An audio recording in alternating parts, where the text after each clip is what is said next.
Okay, let's start the show.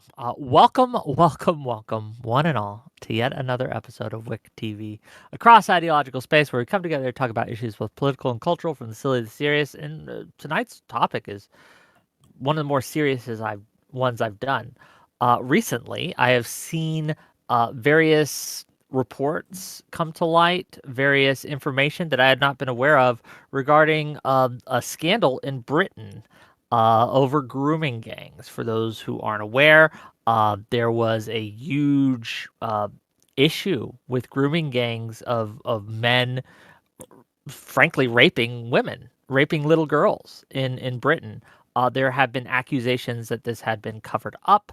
There have been accusations that this was swept under the rug because of potential for causing Islamophobia and these other things. There's a lot of noise out there, basically. And I wanted to bring people together who had some information on the subject at hand to discuss what happened, why it happened, how how how this monumental failure came to pass, and what is, if anything, is being done about it now.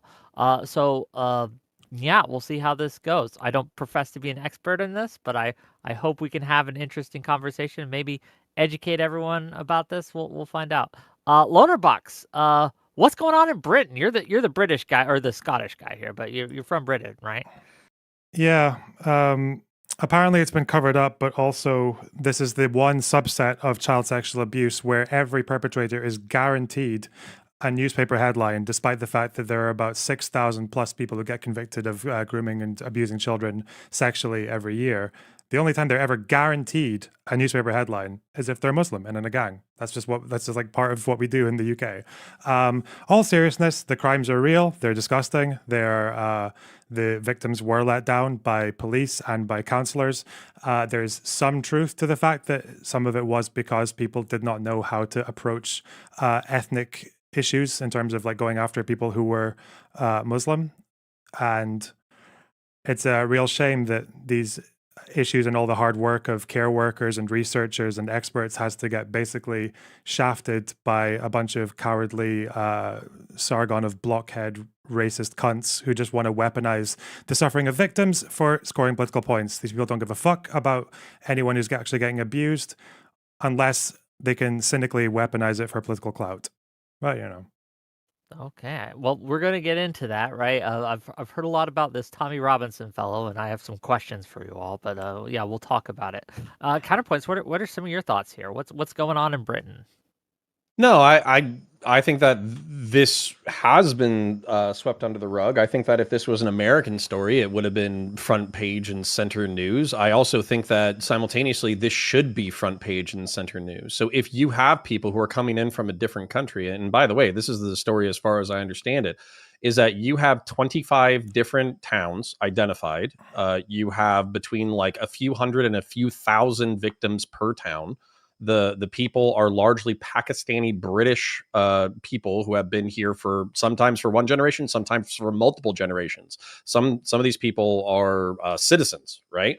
But they have effectively seduced and groomed children who are between the ages of 10 and 18 who are in the foster care system. I think we would call it in the foster care system in the United States, and then recruited them in order to be prostitutes. And then they gang raped and pimped these girls out. And so it's a failure of institutions, sure, but it's also, I would say, a failure of culture on behalf of these men that they thought that this was appropriate in any way whatsoever. And then here's the other thing, and I'll try to wrap up. I know I'm known for being verbose, but basically we have multiple failures. We have failures of the guardians at the foster care system. We have failures of the parents to care about these children in the first place. We have failures from law enforcement who didn't want to investigate the issue because they basically wrote off these kids as working class, schlubby, prostitute kids anyways. Who gives a shit about them? They're working class from the wrong side of town. And then you also have the city councils failing, where they knew that this was a problem, but they failed to make it an issue because they were worried about their own reputation. So final failure. Last failure was the federal government, because at least in the United States, if the local municipalities fail, then the feds step in. And here, the federal government has basically said, no, it's the municipality's problem. That's a lot. We'll get to it, and I wanna kind of dig into the details as we go. Please stop calling it Yeah, the federal government, by the way. We're not a federal system. It's just Yeah. parliament. What central? What Parliament. would you It's call just it? parliament. So It's the government, Sorry, yeah. we'll talk about the Commonwealth's governmental organization in a bit, I'm sure. Well, that won't help you because Canada actually is a federalized system despite having a parliament. Well, do you guys have as bad a grooming gang issues as the UK No, we does? don't. No, we don't. Okay, good. I guess I think your description is mostly accurate, Connor. I think you might have just left out the part where there's an explicitly racial and religious component to the grooming, because if you read some of the transcripts of some of the court cases, you can hear them outright say, yeah, it's because they're white and Christian that we feel like we can do this to them. is Yes. that an actual thing? Like, this is one of the things that I've seen over and over again, at least when trying to research this. There's a lot of noise out there. There are a lot of people, I think LonerBox alluded to this, that say that this is being weaponized by racists, by the EDL, by others, extremist groups in Britain, in order to paint all immigrants as predators. Is there any truth to that? What do we think? Is this being Yeah, overblown? well, it's true. So I'll give LonerBox a little bit of wiggle room to play with. It's true that we have prostitution and we have criminal organizations across all ethnicities and religions. So, for instance, like we don't assign this level of malevolence to, let's say, Russian sex trafficking or Slavic sex trafficking, which is still like an aggressive, brutal, and violent sex trafficking organizations. We don't assign this religious component. But the reason why I think that the Western world is so repulsed by this is because we all know that those people are evil. We all know that they're disgusting and deserving of poor treatment and all that kind of shit. Whereas it seems like some of the perpetrators are cloaking themselves in religion as a pretext in which to conduct these acts, which is abhorrent. Where are we getting this wrong, LonerBox? Are we on track so far? Like, one of the reasons I brought I you just on want to is make to sure try- we're all like in the same factual world. Do we all acknowledge the fact that of the total police data from the last 3, 4, 5, 6 years, Asians and white people are about equally proportionally represented when it comes to child sexual abuse offenses? Do we agree on that? Okay. So, well, hold on. Then let's dig into the data if you have it at hand. Yeah. So, is this equal statistically, or is it per capita equal? Yeah, per capita. Yeah, that's what I mean by proportionally represented. Okay. Yeah, I can give you the. Okay. So then going for proportional, are we taking because we're talking about a wide variety of crimes?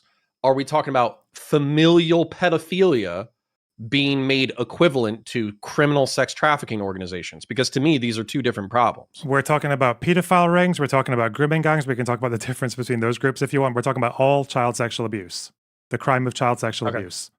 You just sent me your data, so I'll look at it while you continue. Well, yeah. Dev, you know a lot about this data. Again, what would you say? Do you think that? I actually haven't seen this data that LonerBox is talking about, so I do want to see it. Yeah, just put it in the group chat, and I guess they'll look. But let's assume I can that's also. the case. Okay, go on. Yeah, go ahead. No, All right. go ahead, please. It's true that they were let down by cops and by counselors. Okay.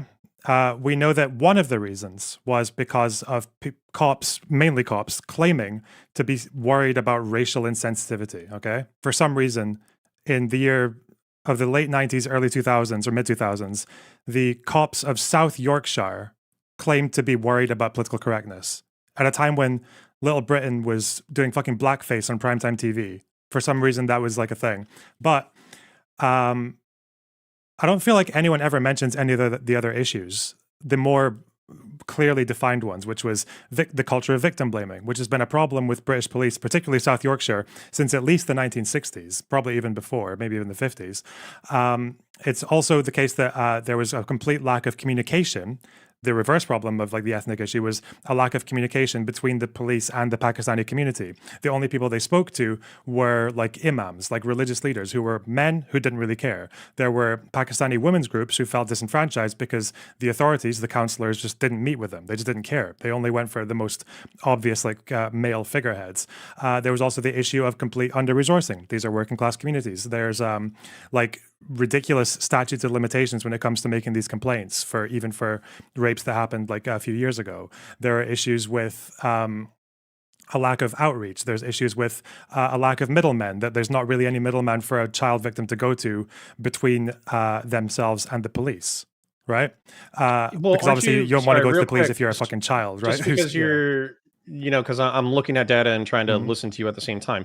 But aren't you kind of simultaneously saying, I would almost feel like, I don't want to necessarily say contradictory things. You might be able to parse these out, but these feel relatively contradictory. So you're saying that the police were saying that they felt like they were shackled by cultural sensitivities along ethnic lines. And then you're actually pointing out the fact that they only talk to imams. They only talk to male patriarchs. They only talk to, the heads of the, this like separate but parallel culture.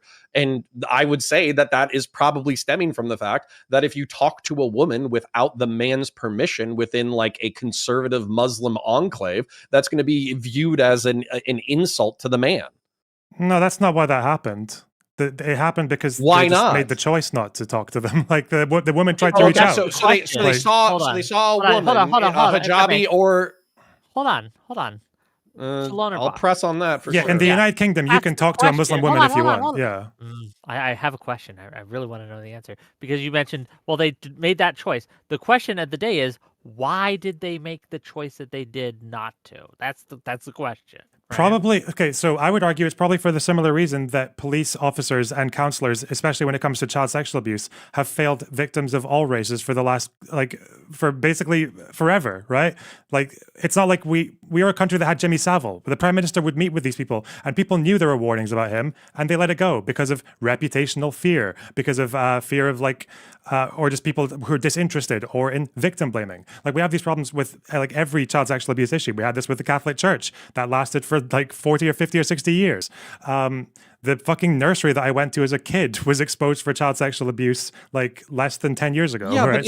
If you said that there's a cultural problem in the Catholic Church where Catholic priests were sweeping for other Catholic priests and administrators were covering up the child sex abuse of the perpetrators, and that they were just transferring them to other dioceses as long as they signed a letter saying they would never do it again, then pretty much everyone who isn't like a Catholic administrator is going to say, yeah, that was a specific and fucked up version of child sex abuse perpetrated by the Catholic institution that had a unique cultural component that made it worse. And what it feels like, not trying to be rude or mean, but what it feels like is whenever we bring up the nuances of what's going on in this specific case, it's like, well, everybody diddles kids, or, white people diddle kids too, or Europeans and Christians, they fuck kids too. So, this isn't any different than anyone else getting child sex abused, but there are differences and nuances that make this problem worse. I would say that everyone knows that a fucking pimp is a piece of shit who is profiting off of the misery of a human being. I think that it's the same way that a hate crime is worse than a regular crime. It's worse if people are sexually enslaving other human beings because they view them as lesser humans within their religious perspective. Right. So we were talking about why the police and the council failed. I don't believe the police or the council failed on interacting with Muslim Pakistani women because of the internal Muslim issues. I think that was the police and the council's choice. If you want to talk about Muslim issues, then we can talk about that. Hold on. We can talk about the Muslim issue if you want. No, you just said something. I'm going to press you on it. So you think that let's say I'm a beat cop in Wales or London or England or whatever, and there is like a conservative Pakistani ethno-religious enclave, and I go to talk to a hijabi or a niqabi, and then I get pulled aside by an imam or a male figure, and they say, hey, listen, I know that you English people, you have your culture where you can talk to anybody, but it is not appropriate for you to talk to women or children without the consent of the male head of household. You're saying that it's the cop's fault for trying to be sensitive to that ethno-religious cultural trope. I don't believe these people were in the same room when this happened. These are independent what are you talking issues. About? I'm talking about the cops. We were literally just talking about the failures of law I'm talking about the cops choosing to go and talk to the imam whilst women's groups separately were reaching out to them and getting ignored. They eventually got meetings 5-10 years into the scandal, as it was already happening. That's what I'm talking about. If you want to talk about, but if you want me to throw you about, like, I'm just telling you what I read, okay? If you want, there are instances of the like Muslim cultural issues coming into play. For example, in Derby, one of the issues was when there were Muslim victims of these gangs, young girls. One of the reasons that they were finding it much harder to speak out was because of things like cultural shame, right? Like that's the reason that even if like a Muslim girl is getting raped, she is far less likely to talk about it than a white girl, right? Because of like internal pressures with family and all that. So yeah, that's a very valid criticism. But we were talking about the police and the council. That's why I went there, right? Okay, I'll throw you a bone for failure. So it was the most popular one. You would have to tell me the city's name, but I would recognize it. But whatever the one that Oldham, Chesham, who fucking knows, right? But the point is that within that city, they had estimated it was literally like 2,400 potential victims over the course of like a decade or two, and there was a local representative volunteer who was working with the foster kids, and it was in a specific diversionary program trying to keep child prostitutes and drug addicts and gangsters out of the grips of local gangs. And the police gave her a reporting line on which to report like the graphic and grievous sexual offenses that she was encountering while interviewing children. No law enforcement officer ever read the reporting line. They created it as a black hole with which to throw the reports of child sex abuse within this community because nobody actually wanted to deal with it. So if we want to call those cops in particular fucking rabid pieces of shit for knowing that this was going on and failing to address it, I'll grip hands on that one. Yeah, I mean, it seems like that's the issue. Like, barring the cases where you've had a few cops and counselors saying that they were worried about ethnic issues, everything else is something that just seems to be shared across all CSA cases. Everything else, every other issue just seems to be the lack of care for victims and everything. Yeah. This is to counter into Dev here, right? Because this is something I've heard a lot. That cops saying, "Well, we're just really we didn't want to like offend, we didn't want to cause some troubles in that way. We were afraid of being accused of racism, etc." Isn't that like just covering up what they did, like making excuses for their multi-mental failures? That's what it sounds like to me, right? Like they're just they know they fucked up and they're saying it was woke did it, right? No, I agree with you there. The problem though is that sorry, I'm going to the ethnicity page because it actually took me a while to find it. Okay, so I agree with you that there's a failure in law enforcement, but within the structure of the United States, which we have a federal society, I will be happy to be enlightened on the Commonwealth system, is we have cities, counties, states, federal, right? And so as a result of having that system, when the cities fail, the counties will sometimes step in and clean shop. When the counties fail, the state will step in and clean shop. When the state fails, the feds will step in. And so we have this redundant system where we have uncovered horrible negligence and horrible crimes committed by law enforcement officials, but there's always a next step to go to hold people accountable. And what I've seen from news reports is effectively that people have gone to the central government multiple times saying this is out of control at the municipal level. They are not dealing with these criminal organizations. They are not dealing with these grooming gangs. And then the central government is saying it's a municipal issue. Are you talking about are you talking about the person who called for Jess Phillips? You're talking about Kemi, who called for an inquiry, right? And Jess said the council's handling it. Yeah, enlighten my audience on who this is and what they've done. So Kemi this was Jess Phillips responding to the Tory lady, Kemi Badenoch, who was saying that there should be a national inquiry, right? And Jess said that this particular one was being handled, not the council didn't handle it. The council requested it, and independent experts are coming in to investigate them. There wasn't. We had an inquiry. We had it 2 years ago in 2022. They gave 20 recommendations. Do you know how many of them were implemented by the Conservative government under Kemi? 0. Yeah, 0. And only now we're hearing about this current government who are, I guess they're talking about working to implement it. We'll see. But Yeah, Kemi doesn't give a fuck about an inquiry at the national level. She's using it for fucking clout, right? She's using it to troll. Yeah, but well, hold on. No, that doesn't mean that you don't give a shit. I don't know this person personally, so I don't know what their characters or virtues are. But at the same time, people actually can be totally pissed off about this. And on top of that, you're kind of admitting that there's a structural issue here because you have the national inquiry, you have the recommendations that were put to the government, and then apparently there's been no action on it since. So there's this massive gap here where you have cities working for municipalities not wanting to take a reputational hit, so they're willing to sweep these crimes under the rug, and then you have the central government getting recommendations because of all the failures and then failing to implement them. So if anything, you're kind of telling me that these structural issues exist and are worse. Yeah, I'm telling you, we switched governments like six months ago, right? Like, so this inquiry was ignored for 2 years by the Conservative government, and just now, like, we've heard from Labour that they're like working to implement. But you also understand people are trying to pass the baton back to Keir Starmer because he was like the head of prosecutions from 2008 to 2013 at the central level, right? Mm-hmm. Yeah. So if he cared about this issue, then that was kind of at the pinnacle of when this was happening. Why? Because thank you for the link, Dev. Right, you've linked me the inquiry letter and stuff. I'm reading that this was just rejected. They've rejected any inquiry into this. Why? What, the one that they want to happen right now?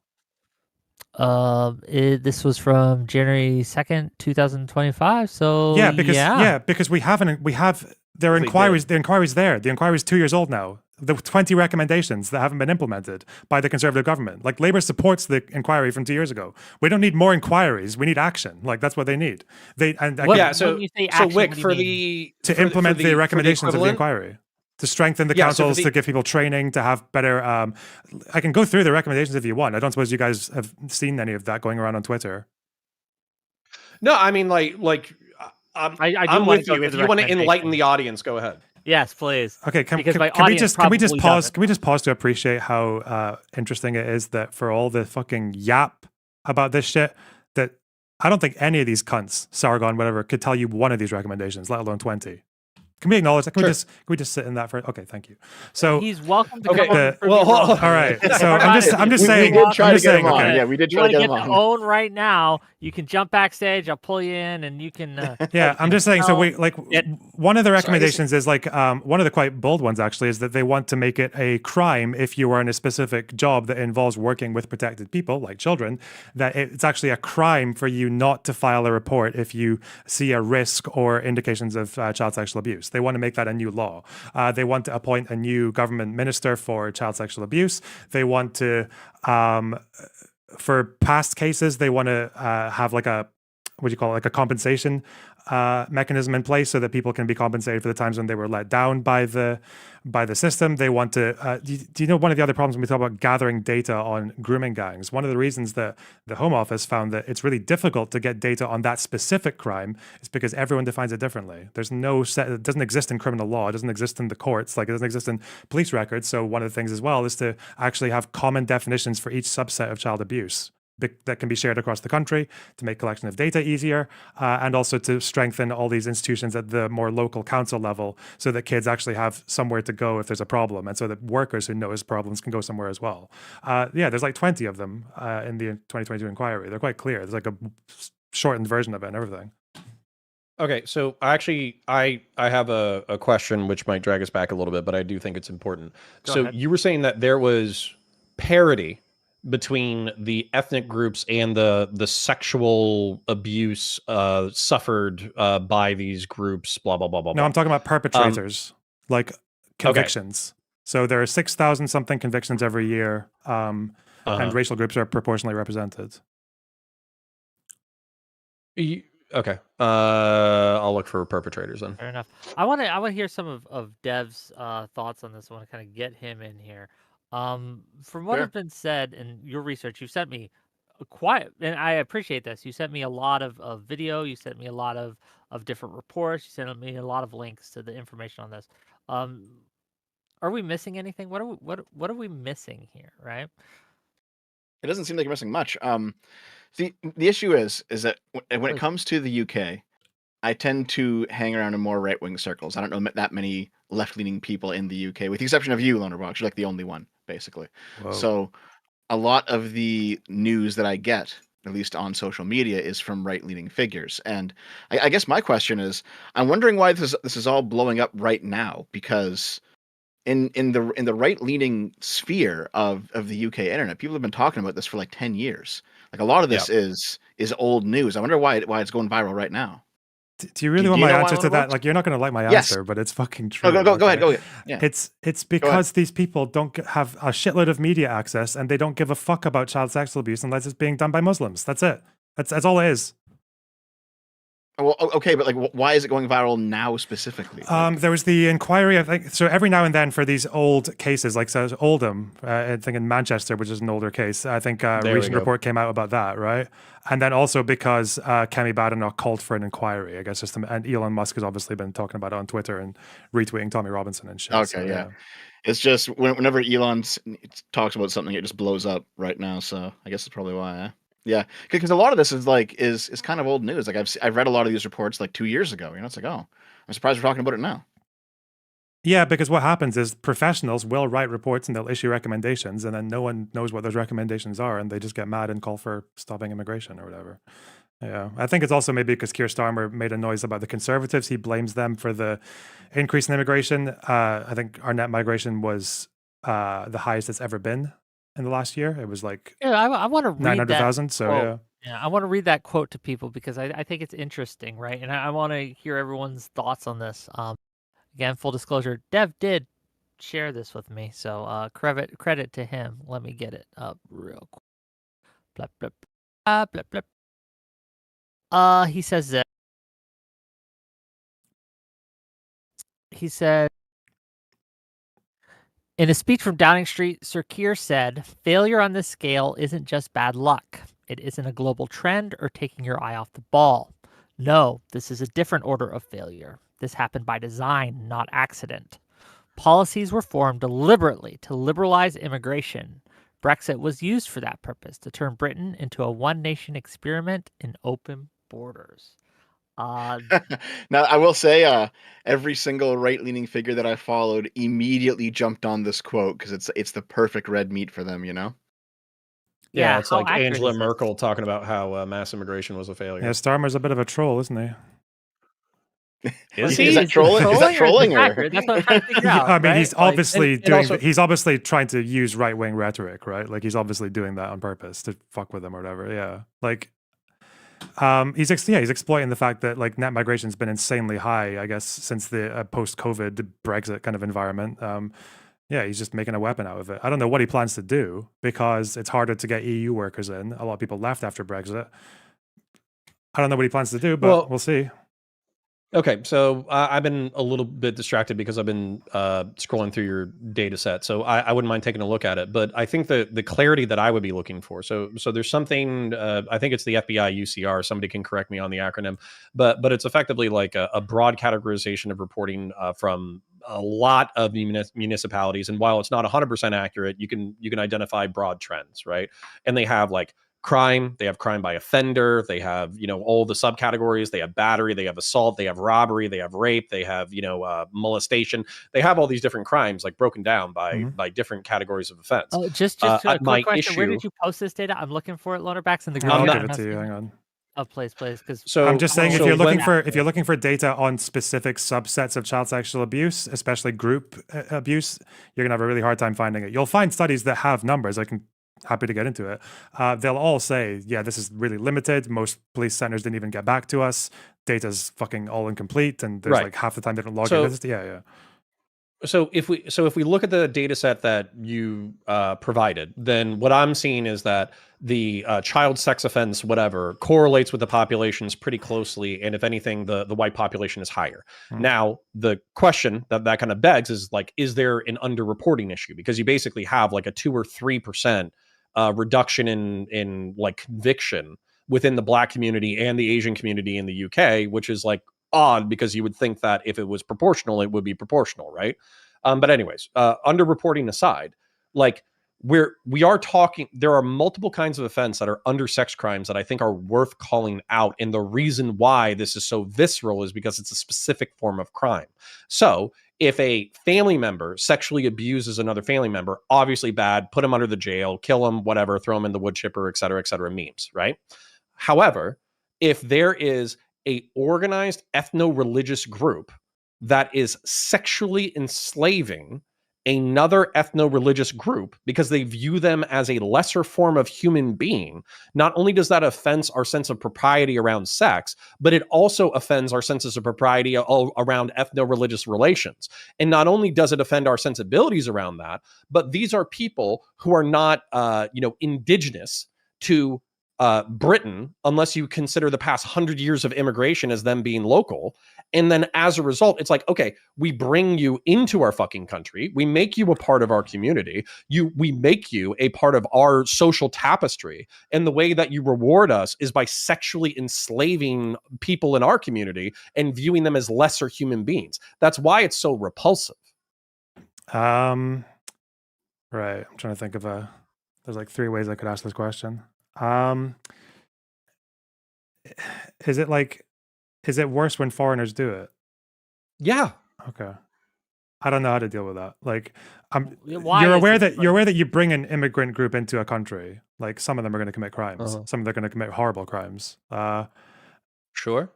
Okay, so let me tell you why, because Wick here asked why. Yeah. So it's because Yeah. it's because oftentimes in Western countries, let's just be real, the West is rich, right? Proportionally rich, right? So it's nice. There's relatively low crime. There's relatively decent social cohesion. There's decent access to education. There's decent access to economic opportunity. So overall, like, Western countries tend to be doing well.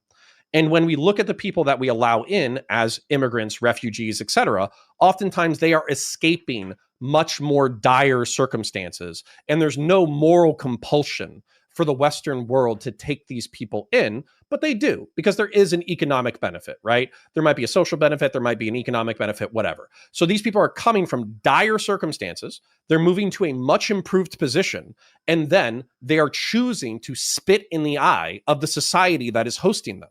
So this is like, I invite you into my home. You were homeless 30 seconds ago. And instead of being like, oh yeah, hey, thanks for having me in. Thanks for taking me in from the cold. Let's eat together. Let's make a productive household. I'm happy we're roommates now. You instead choose to spit in my fucking eye. That's what it is. I mean, we can stop immigration.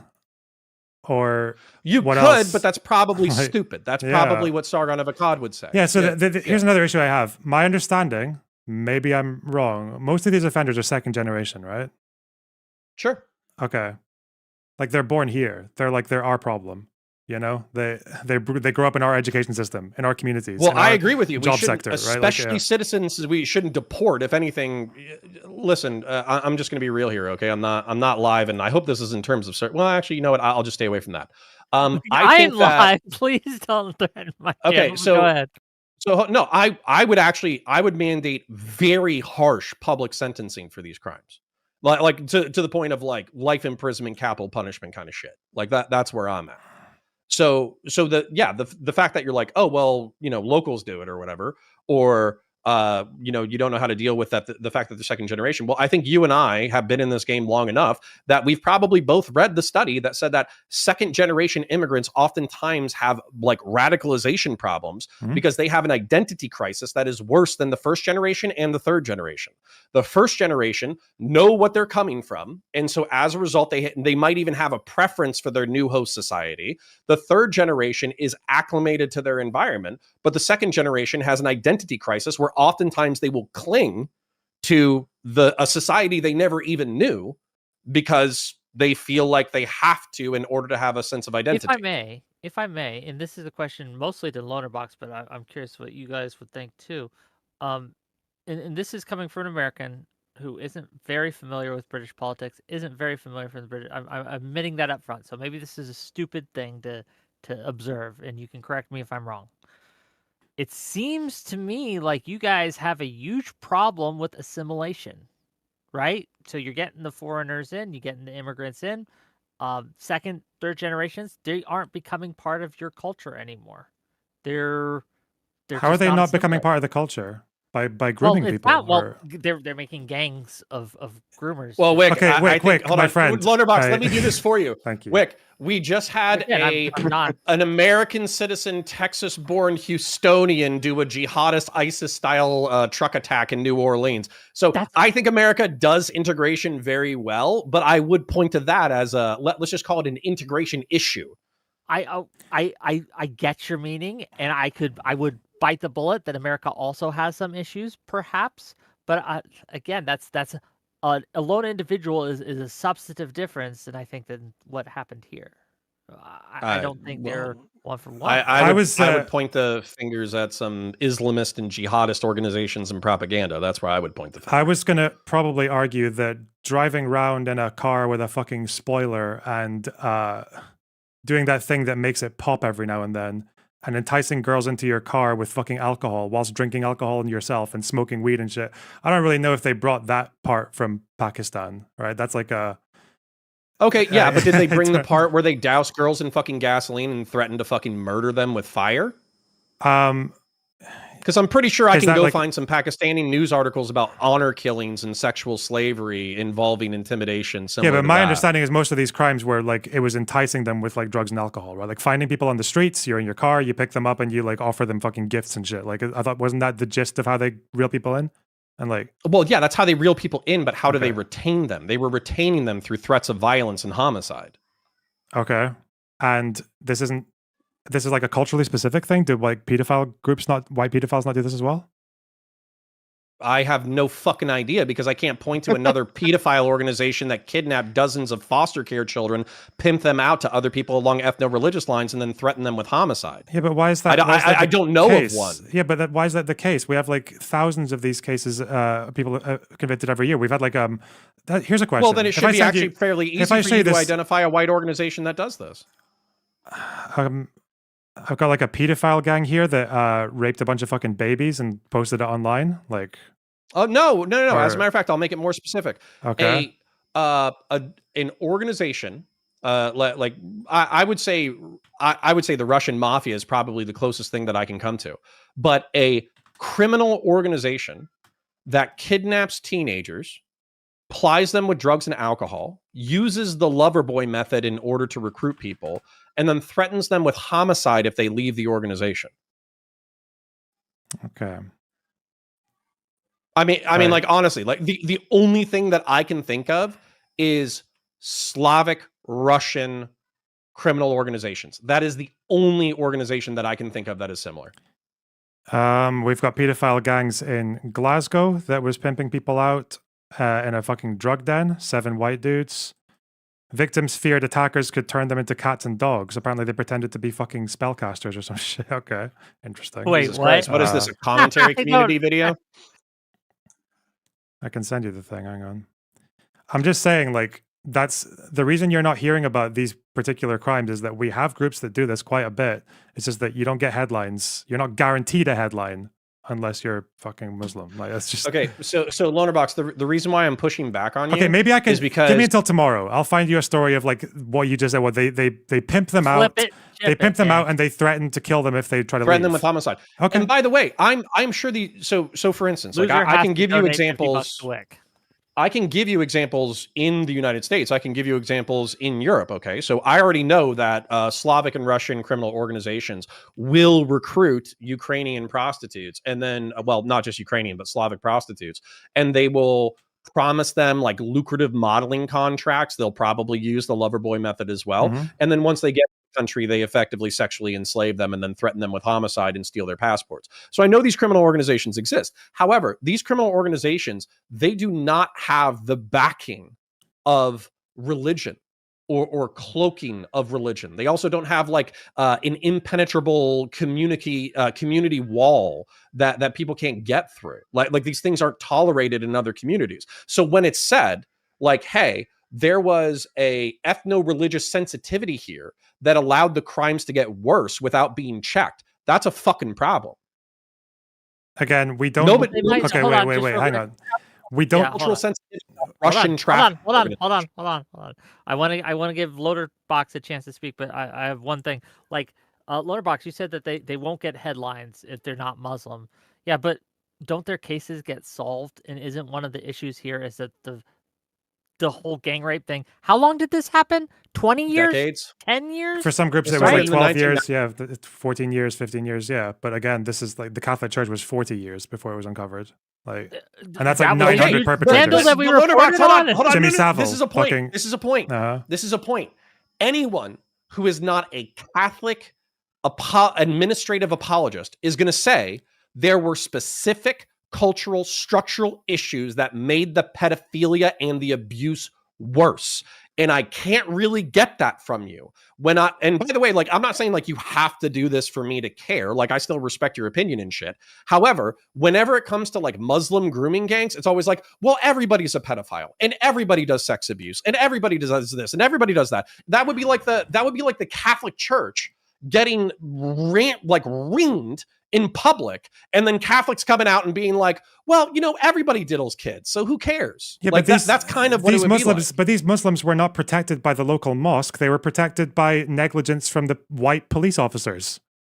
You don't think... No, actually, I already know that that's incorrect because there were fucking articles talking about how the cops went to the imams saying, we're having this issue with this local group of gang motherfuckers who are kidnapping and raping local girls. Can you do something about it within your community? And they were like, so no, we know that's not true.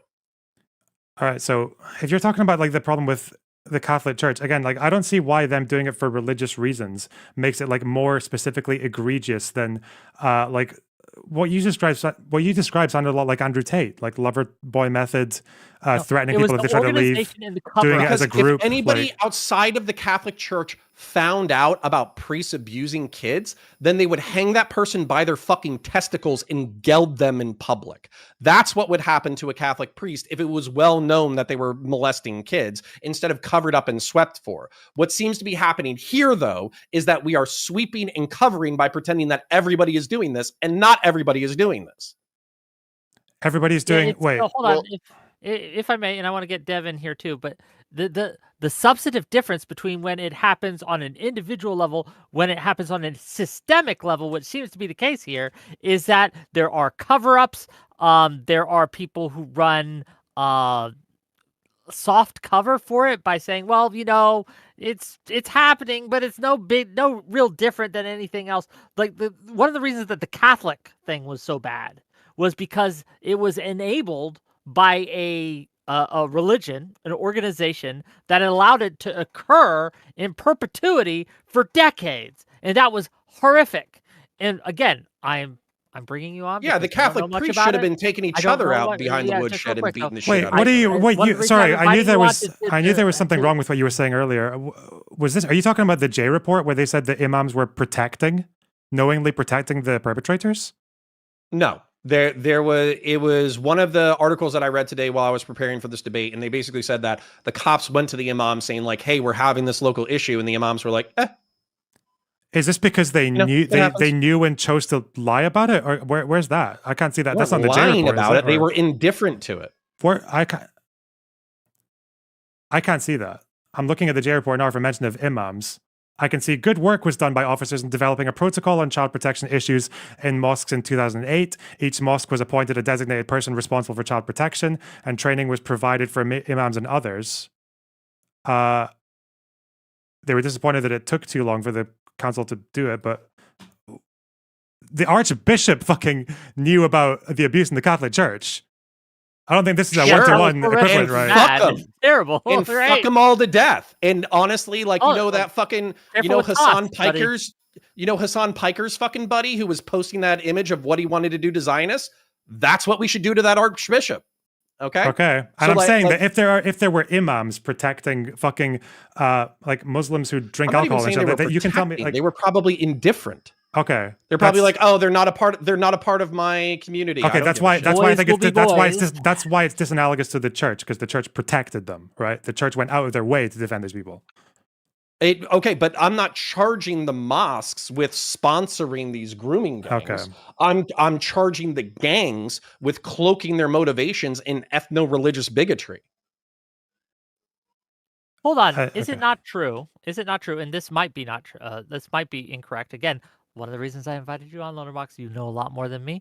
I'm just asking questions, okay? I'm not bad faith asking a question. I really want to know. But you're not Pepe posting? Yeah, I'm not Pepe posting. But one of the things that I've read is that a lot of the advocacy groups for Muslims and immigrants would poo-poo on anyone who was talking about this or looking into it. Tommy Robinson, I think maybe it's a good time to talk about him. Wasn't he arrested for talking about this? For bringing this up? For discussing this? He was arrested. Am I wrong? Yeah, he was arrested for illegally live streaming himself in front of a court, confronting defendants as they went into the building. You're not supposed to film yourself on the doorsteps of a ongoing court case in the UK. They had to. Now we're opening up a can of worms. They had to delay the trial because of that. Can you imagine? Did they? Yeah, and almost the people who were defending the groomers tried to use that to appeal the conviction and get it thrown out. They failed, but why? So why? Because he was trying to influence the fucking jury. He was a public figure confronting people, giving his opinions on it, and analyzing the responses of the defendants as they spoke to him going in. You're not supposed to do that in the UK. That's against our law. This is standard. Okay, so I get it. It's not common in the UK, which, by the way, it's illegal in the UK. Up. Yeah, it's illegal in the UK. Yeah, okay. So that is, we can talk about legal and moral. I'm going to talk about moral for a second. I don't give two flying fucks if these cases are publicized. And on top of that, if you check out the sentencing for these people, you're talking about some of the worst crimes committed by human beings on other people. Most of them caught like 5 years, 8 years, 10 years. Welcome to the UK. And then only the most, and only in the most serious of cases did they catch 20 years. So what you're telling me basically is somebody who's local. And by the way, like Tommy Robinson has, there's plenty of flaws to criticize. And if you want me to do so in order to show that I'm good faith, I absolutely will. However, you have a local who's pissed off because thousands of girls have been kidnapped and brought into sex trafficking organizations. The government ignored it for decades. And now that they're even going into convictions, the people who are being convicted are getting 5 years or 8 years. And then it's illegal to fucking talk about it while it's happening. Wait, stop saying it's illegal to talk about it. It wasn't that he was talking about it. It's that he was fucking filming himself, interviewing or trying to talk to fucking defendants as they went into the building to influence the trial, to influence the jury. He's not arrested for talking about it. You can talk about it as much as you want. Fucking piece of shit while they're walking into the fucking trial. How does that affect the court case at all? Because first of all, he was going up to them and saying like, "Oh, hi, well, you going in for a trial?" Oh, you're a fucking murdering ass, and then the guy would say like, rapist? "Oh, yeah," and then the guy would say like, "Fuck your mum, bitch," or whatever, and then he's like, interesting. Some of these comments are sexual. It makes you think, and then it's like, yeah, he was trying to influence the jury's decision, like as a do you figure, not seclude your juries in the Commonwealth? From looking at media, like social media on their phones and shit. No. Yeah. Why not? That seems like an infinitely more efficient fucking standard than saying that you can't publicly criticize or harangue rapists. Wait. If a trial's going on for LonerBox. Right. If you want to say that this is the way that the UK is, and it's just the way that it is, and I have to fucking deal with it, that's fine. I'm not a Britbonger. It's not my fucking problem, okay? However, what I'm kind of hearing, and I'm not assigning this to you, but I am hearing from leftoids, okay, on Twitter, proceduralism. They care more about the procedure that Tommy Robinson is violating rather than the thousands of people who were kidnapped and raped for decades in a systemic failure. Right. And on top of that, on top of that, the fucking sentencing is fucking sane. Yeah. If I knew that my neighbor was a fucking rapist who kidnapped and fucking trafficked teenagers for decades, and then he caught 5 years for that shit, I can't promise you that it wouldn't be like extrajudicial fucking shit going on. Yeah, I know. Yeah, welcome to the UK. I can show you fucking like all white fucking pedophile rings who rape babies and do it for years, getting fucking 4 years, 5 years, 2 years, 8 years, 20 years. Yeah, it's fucked. Yeah. Whatever. Why? It's UK. Yeah, why are you letting your pedophiles catch 5 years? For your crimes. Why is Britain giving any pedophile 4 years in prison? I don't know. If you want to talk about UK sentencing, that's probably for another conversation. But if you want to get back to Tommy Robinson, I'm just saying, if you care about the victims, then don't commit a crime in front of the fucking court case. Because not only did that not help anyone unless you can explain how. It didn't help anyone, him doing that. It actually hurt the victims, because the victims who spend months, maybe years, preparing themselves to give their statements and actually confront their fucking abusers in a courtroom to tell people what happened and answer questions from lawyers. And then they're like, listen, okay, I know this was your big day and everything to speak up, but we're going to have to postpone now because Tommy Robinson, that little thumb-shaped terrorist piece of shit, is starting fights outside the building. Like, fuck off. Okay, so because okay, by the way, your country is infested with drunk white men yelling shit. So the fact that you're saying that a court has to be postponed because there's a drunk white man yelling shit, well, yelling at defendants, is absurd yes, to me. starting conversations with no. defendants, yeah. This I don't care if you can disagree with the law, the United but don't. Kingdom deserve to lose its empire. That's what you're telling me right now. No, I'm telling you that you can disagree with the law. Okay, you can disagree with the law, but if you're going to break what you think is an unjust law, Martin Luther King, you have to have a good reason for it. You have to explain why did Tommy Robinson doing that help anyone? What has Tommy Robinson ever done to help grooming victims? So this would be the argument. And by the way, I'll go ahead and do my progressive self-flagellation real quick, okay? Tommy Robinson is an alcoholic who got popular off of going into Muslim-majority areas and pissing off locals and getting into fistfights with them. That's how he got popular, okay? And so he's used that as a public platform in order to gain prominence. And apparently he's not particularly competent. He's more interested in alcohol and social media than he is in forwarding his cause. Okay, with that addendum stated, the steel man of what Tommy Robinson is saying, or the people like him are saying, is that we have decades of communities coming into our country using an ethno-religious pretext to kidnap and rape thousands of young women. Law enforcement isn't doing fuck all about it. The local city municipalities aren't doing fuck all about it. And they, me, are furious about it. So we're going to go into those fucking communities and rile up shit until people start paying attention. That's the steel man.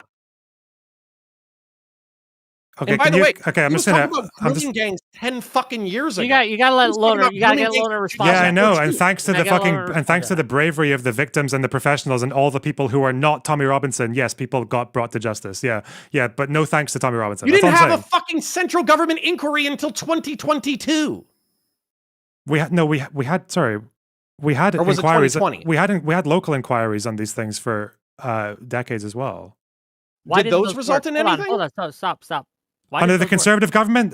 Well, yeah, actually things did change a little bit, yeah. Like the police and the institutions now are quite a good bit more equipped to deal with this particular form of this crime than they were like in the 2000s and the 90s. Of course they are. I don't think you have cops these days just nonchalantly dismissing fucking kids as seductresses and child prostitutes. No, we don't really have that as much anymore.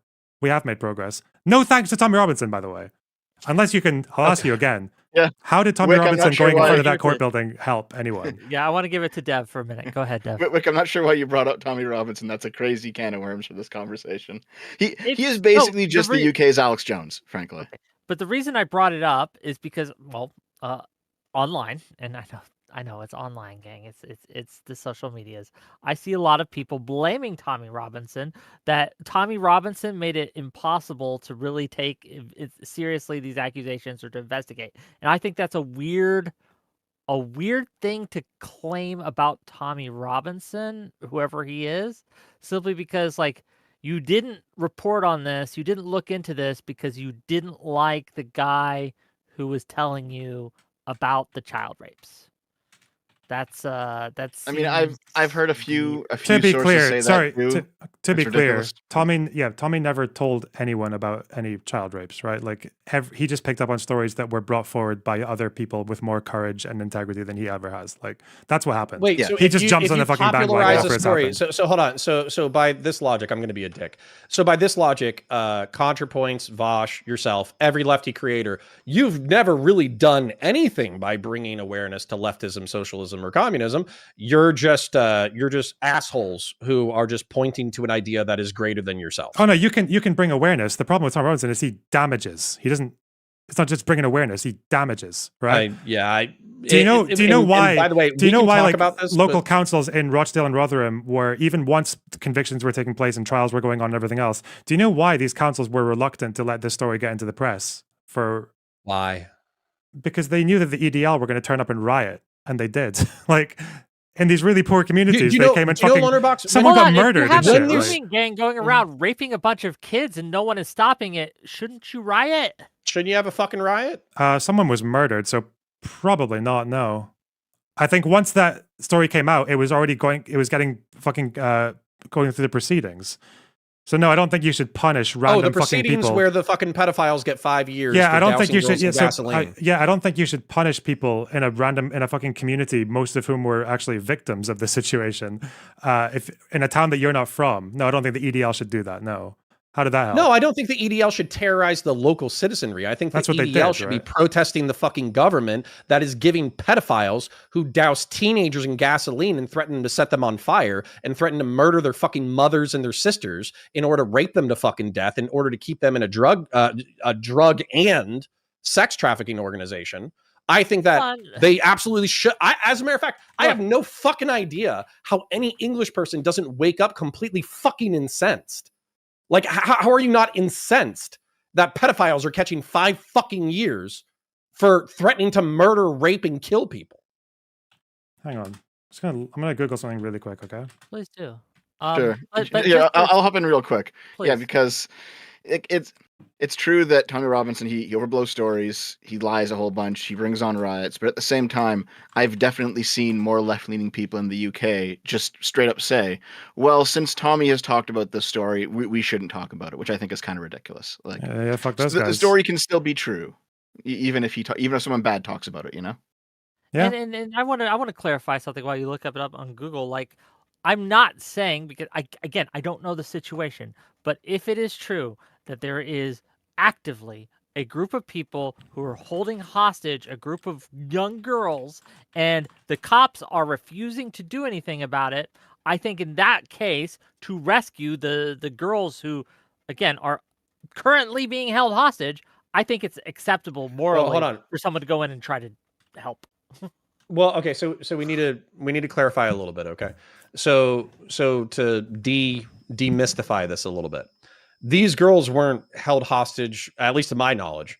They weren't held in like dog kennels or some shit like that.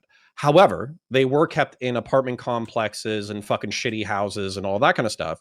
But what kept them there was the threat of violence, right? That is being held hostage, yes. That is okay. All right. I just wanted to. No, that I understand. I wanted to paint a more vivid picture. I suppose held hostage because if they left, they would be set on fire. Well, no. Well, right?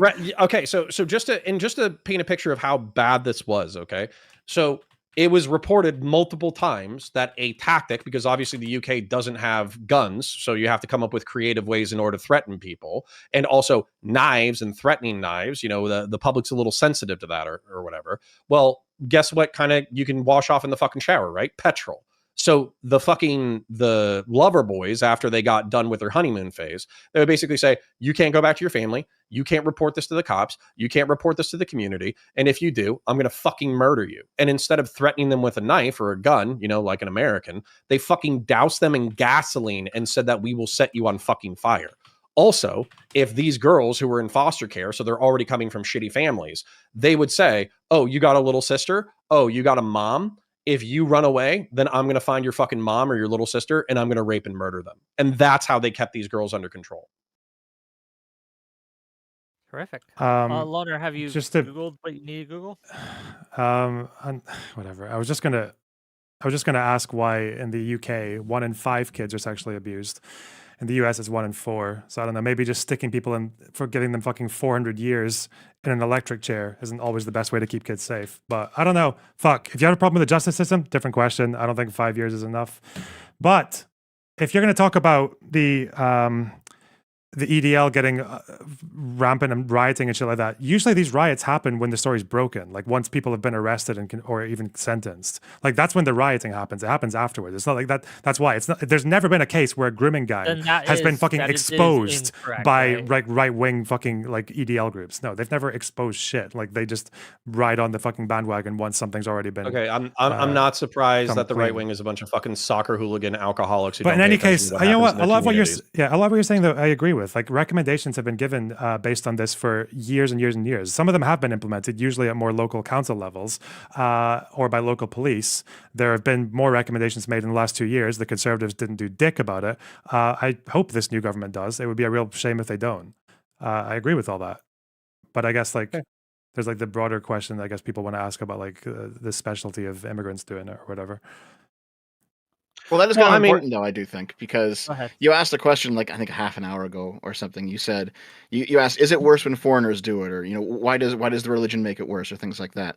And I do agree with you. I think, Connor, that it is worse. But it's not worse necessarily because they're foreigners, though. It's worse because they're doing it for reasons of hatred, right? I think we all accept that ethnic differences do exacerbate certain crimes. That's why we have, at least in Canada and in the U.S. I don't know about the U.K. You have a situation where you can get a heavier sentence for the same crime if done for hateful reasons. And I think we all kind of agree it's probably a good thing, right? So when you see some of the testimonials from some of these cases where they talk about them being, these white kafir sluts or whatever, right? If a white guy raped a Muslim woman and called her a brown slut or a Muslim slut, you would 100% tack on a hate crime charge to that.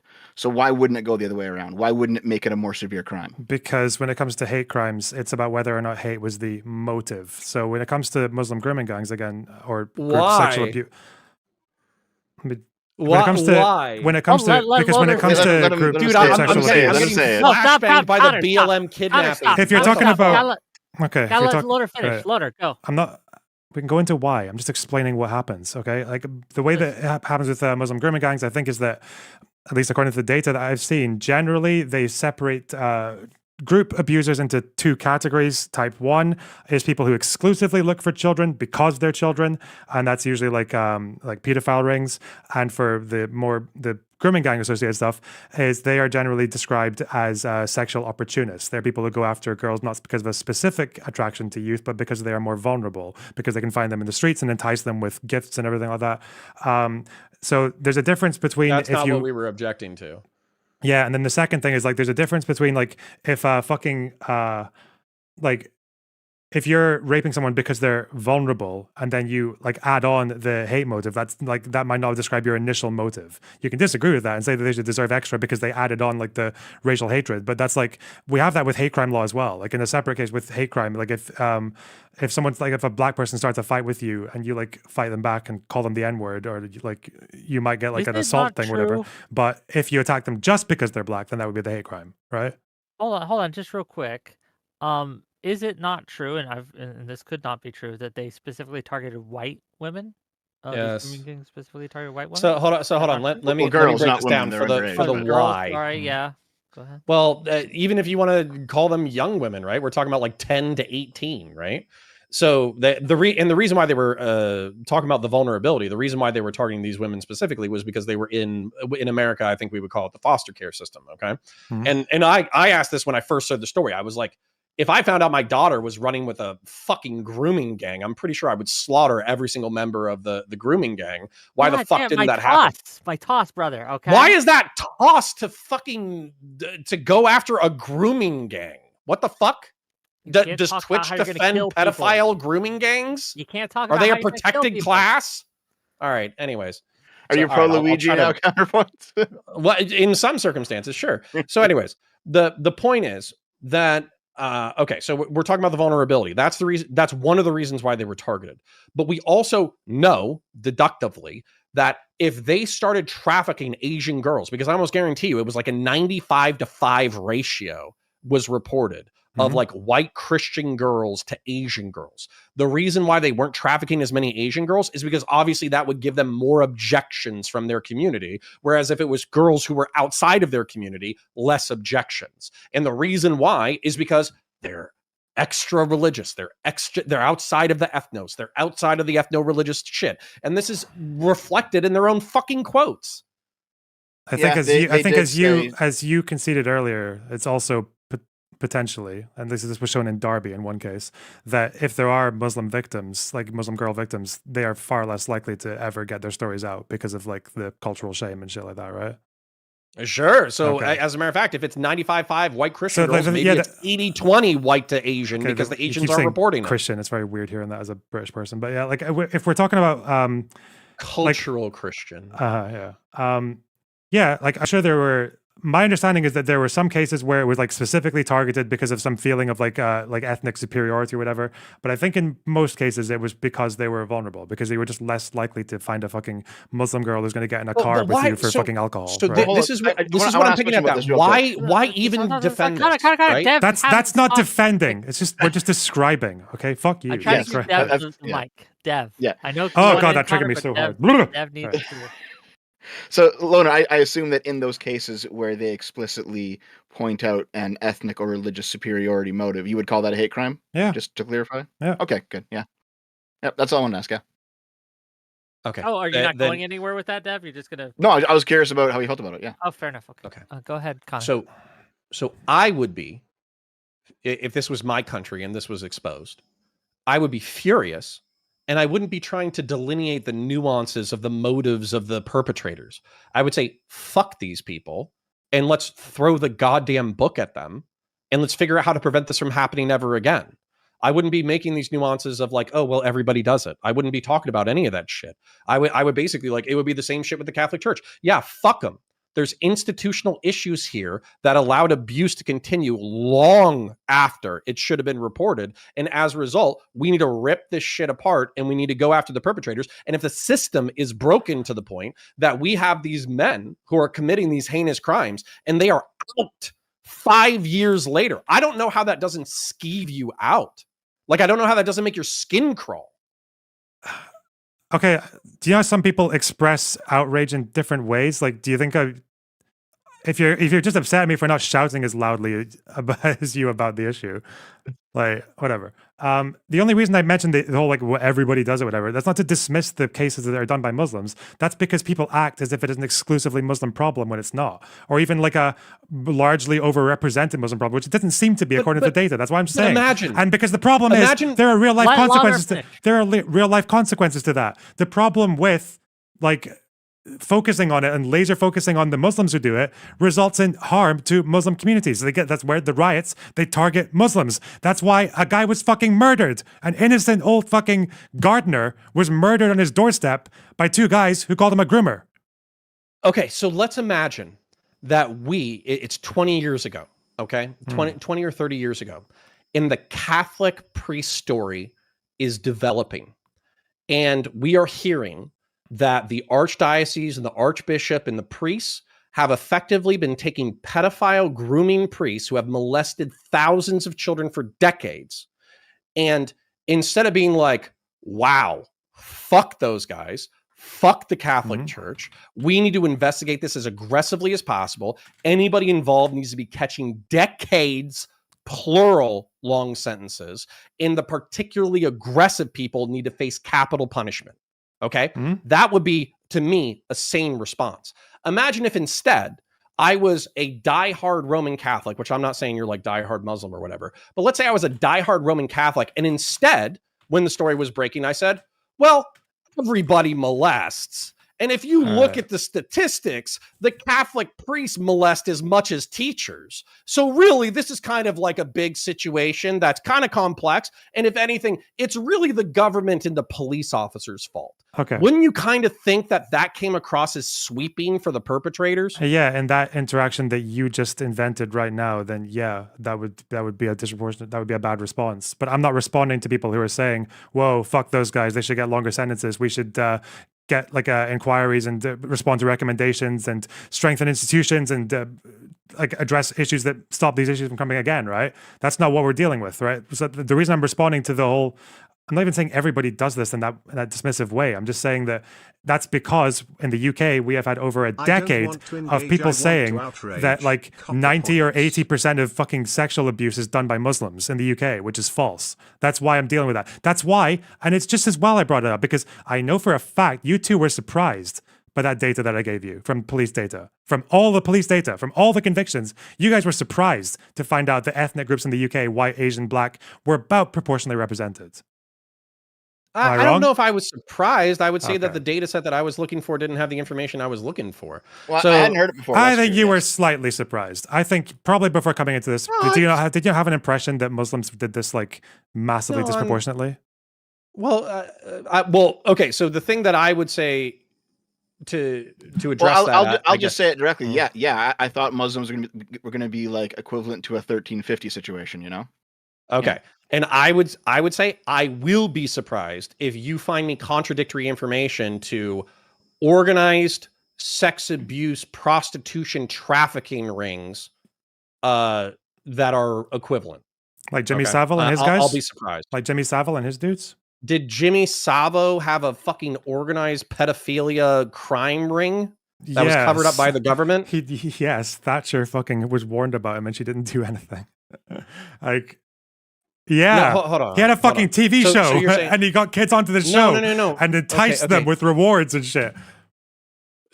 So there were like 4 or 5 pedophiles that were in this gang. I mean, were all this guy, fucking bro, raping this kids together. guy had access to hospitals. He had a fucking little caravan out in the countryside where him and his mates would take fucking girls and abuse them. He had access to care homes where he would just get into a room with a fucking vulnerable child and ram his fucking cigar-infested fucking tongue down their throat and shit. Yeah, he'd get people onto his show and then rape them in the car.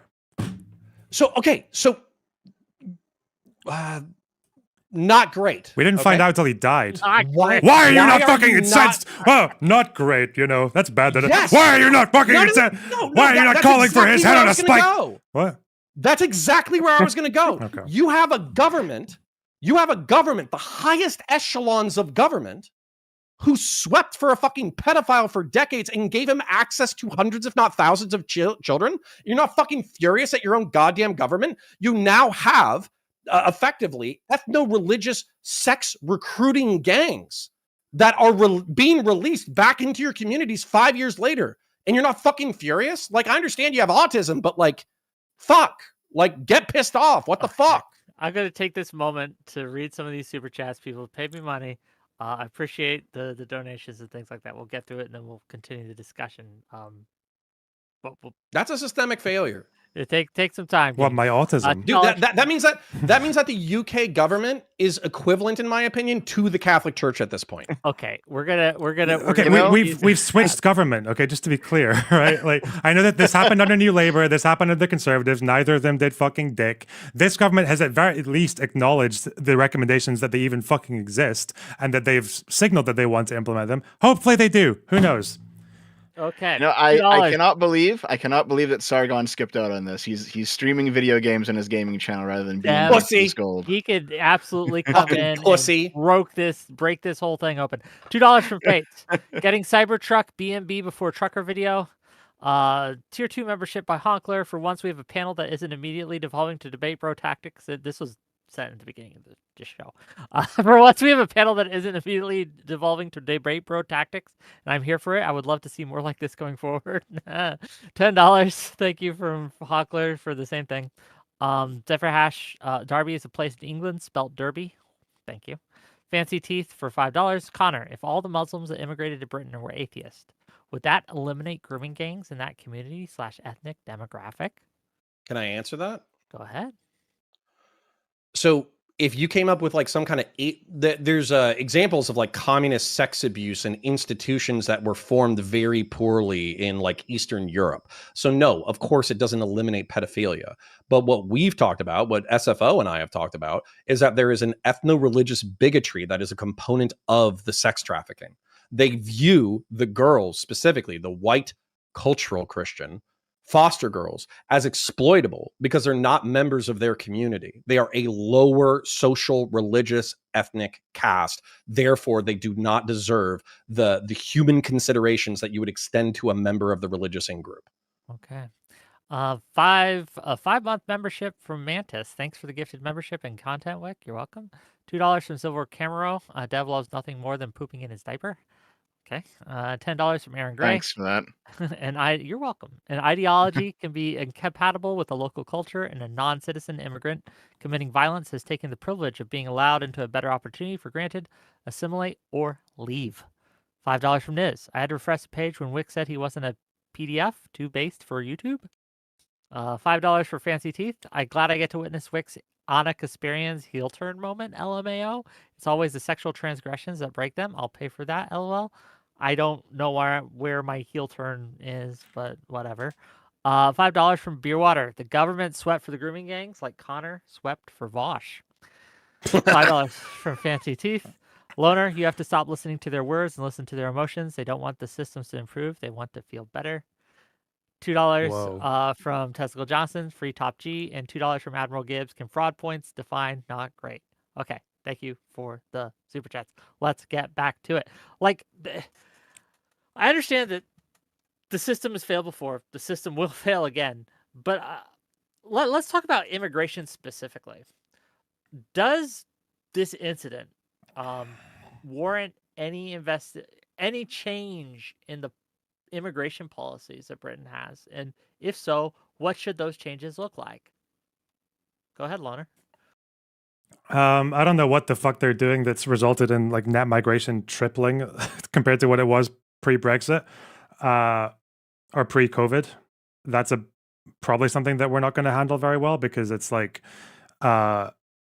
I don't really know if that's what the workforce even needs. It doesn't make any sense. I don't know why that's happened, but it probably should be addressed, and hopefully it does, because immigration's supposed to make sense. It's not just supposed to be Starmer said whatever. it was by design, right? He told you why. He's like, I mean, he said by design, but he's a fucking whatever. I don't like your Starmer. I don't know Starmer. Is he like a Trump or something? No, Starmer's Labor, right? He's like the most insanely milquetoast, like center left liberal, like not very, like probably to the right of Biden. Yeah, he's just boring fuck human rights lawyer, like who is very his one talent is his one talent is politicking. Like that's what he like saying open borders to the conservatives is just like funny, right?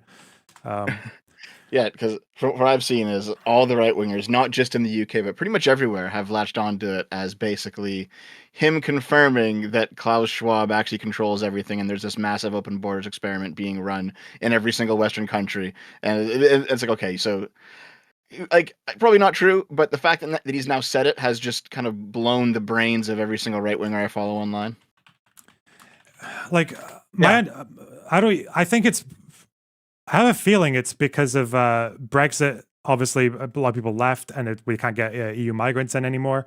But also because of COVID. But like, I don't know. I don't know why it's gone. Because again, like, immigration is usually like dictated based on some kind of need from some part of the country. Like, I don't know. It's just not. It's like a random system. So I don't know. From what I understand it is, here's how the right wing views the government with regards to immigration. Whether or not it's accurate, it's probably less accurate, in fact. But they basically view the government as wanting immigration a priority for moral reasons rather than economic ones, which is just stupid. Yeah, so if I was looking at the United States, our legal immigration system is supposed to be around roughly like 1 million people a year, which is 1/3% of our what is it? So yeah, it's like 1/3% every year. So every 3 years, you're adding 1% population. I actually think that's relatively reasonable, and you could probably get a decent amount of like talented, ambitious, cool, interesting people in through that. But that means that you actually have to have like a secure border, and you also have to vet the people that are coming in. So yeah, the UK is a fucking island. If you guys can't control immigration, then no one can. Well, it's not out of control. If someone's migrating legally as part of that 900,000, it's because that's the government willed. That's why it happens. Well, sure, but didn't you say that it like tripled? Right. So are you saying that the government permitted the immigration to increase by 300%? Yeah, they will have. Yeah, like it's not going to happen if you don't approve numbers. I don't know why. I think you guys already have a housing shortage. What the fuck are you doing? We lost a shitload. Yeah, we lost a shitload of people because of Brexit, I think. And also COVID was an issue. Apparently, according to the ONS, the numbers are expected to fall back to 300,000 net migration in the next 1 or 2 years. So I don't know. Okay. So but the problem is, again, is like everyone, it's all the aesthetics, right? People just get obsessed over fucking dumb shit, like people arriving on small boats, as if that's like the crux of the issue, even though like the numbers of people on small boats who get sent back are quite high. Like, yeah, I don't know. Yeah, but okay. So again, if we're talking ahead. about like symbolic, why do people care about this? The reason why you care about it is because you haven't vetted those individuals. That's why they care about it. No, but they get vetted. If you're going to arrive on a small boat, you're going to get picked up and vetted. It's not like you just wander in and start vibing. Okay, so just as an example, because now we're talking about proceduralism and might as well anyways. So for instance, in the United States, right, when we're under current policy, people set foot in the United States and then they get a court date, right? Mm-hmm. And then pending the court date, the humane solution was to release them into the country pending their court date, right? So you have people who are having their documents reviewed, but they have not been reviewed yet. They are also coming from states that are, let's just say, not the greatest when it comes to, like, I don't know, physical security and economic security. And so you basically have somebody that you have no idea who the fuck they are wandering in your country for a year to 2 years pending a court date that they may or may not show up to. That's why, like, I think that we need to fix the southern border in a variety of ways that are not popular with conservatives. But that's why people are pissed, is because you're basically saying, oh yeah, walk around here for 2 fucking years until we figure out who you are. And then we'll tell you whether or not you can stay. That's a fucking bananas policy. Britain, how many people that arrive in these boats or whatever, how many get sent back? It depends on how you count it. Oh fuck! I wish I could have the data. It's probably I'm not going to find it immediately. It depends, because I think what we have is we have like a preliminary meeting where there's like a sort of quick vetting that happens with regards to whether or not like they're a terrorist or some shit, like something obvious. And I think those numbers are. There's like 3 different categories for people getting sent back. I think one is assisted, one is like voluntary, the others are involuntary. I think for like assisted and voluntary, they're fairly high numbers. And for the other ones, they are the ones who get put in like either the disused hotels or the fucking dorms, and then they just live on like a really stupidly low amount of money, like maybe like a £10 a week or something for food and clothing. Bit more than that probably, but yeah. £7 a day, yeah. Than the other ones. But as far as I know, with asylum seekers, we don't have the same issue they have in the United States. We don't have like massive asylum seeker populations that just kind of linger here for decades or whatever. I don't think that's the case. I guess to maybe ask it a little more pointedly, do you think that there should be extra rigor provided to immigrants from the countries that have engaged in these grooming gang practices? Like, do we think that maybe we should like look into stemming or making it harder or putting more barriers in the way for people from like Pakistan to get in and things like that? I mean, it seems like in terms of individuals, it seems like we vet them okay, because first generation migrants don't seem to do it that much, right? Like it's the second generation. So I don't know if you talk about saying like if there's a particular country or that has a higher crime rate, then you just have to like lower numbers for that particular country. Maybe. Again, I'm just asking for ideas here. Cultural integration. Why is Britain failing at that? And again, I'm not saying that America is doing it great. Why is Britain failing, and how can we make it not fail anymore? How can we fix that? How can we make it so that they are more willing to integrate into the British culture? What does it mean to be British anyway? Yeah, that's a good question. Don't know.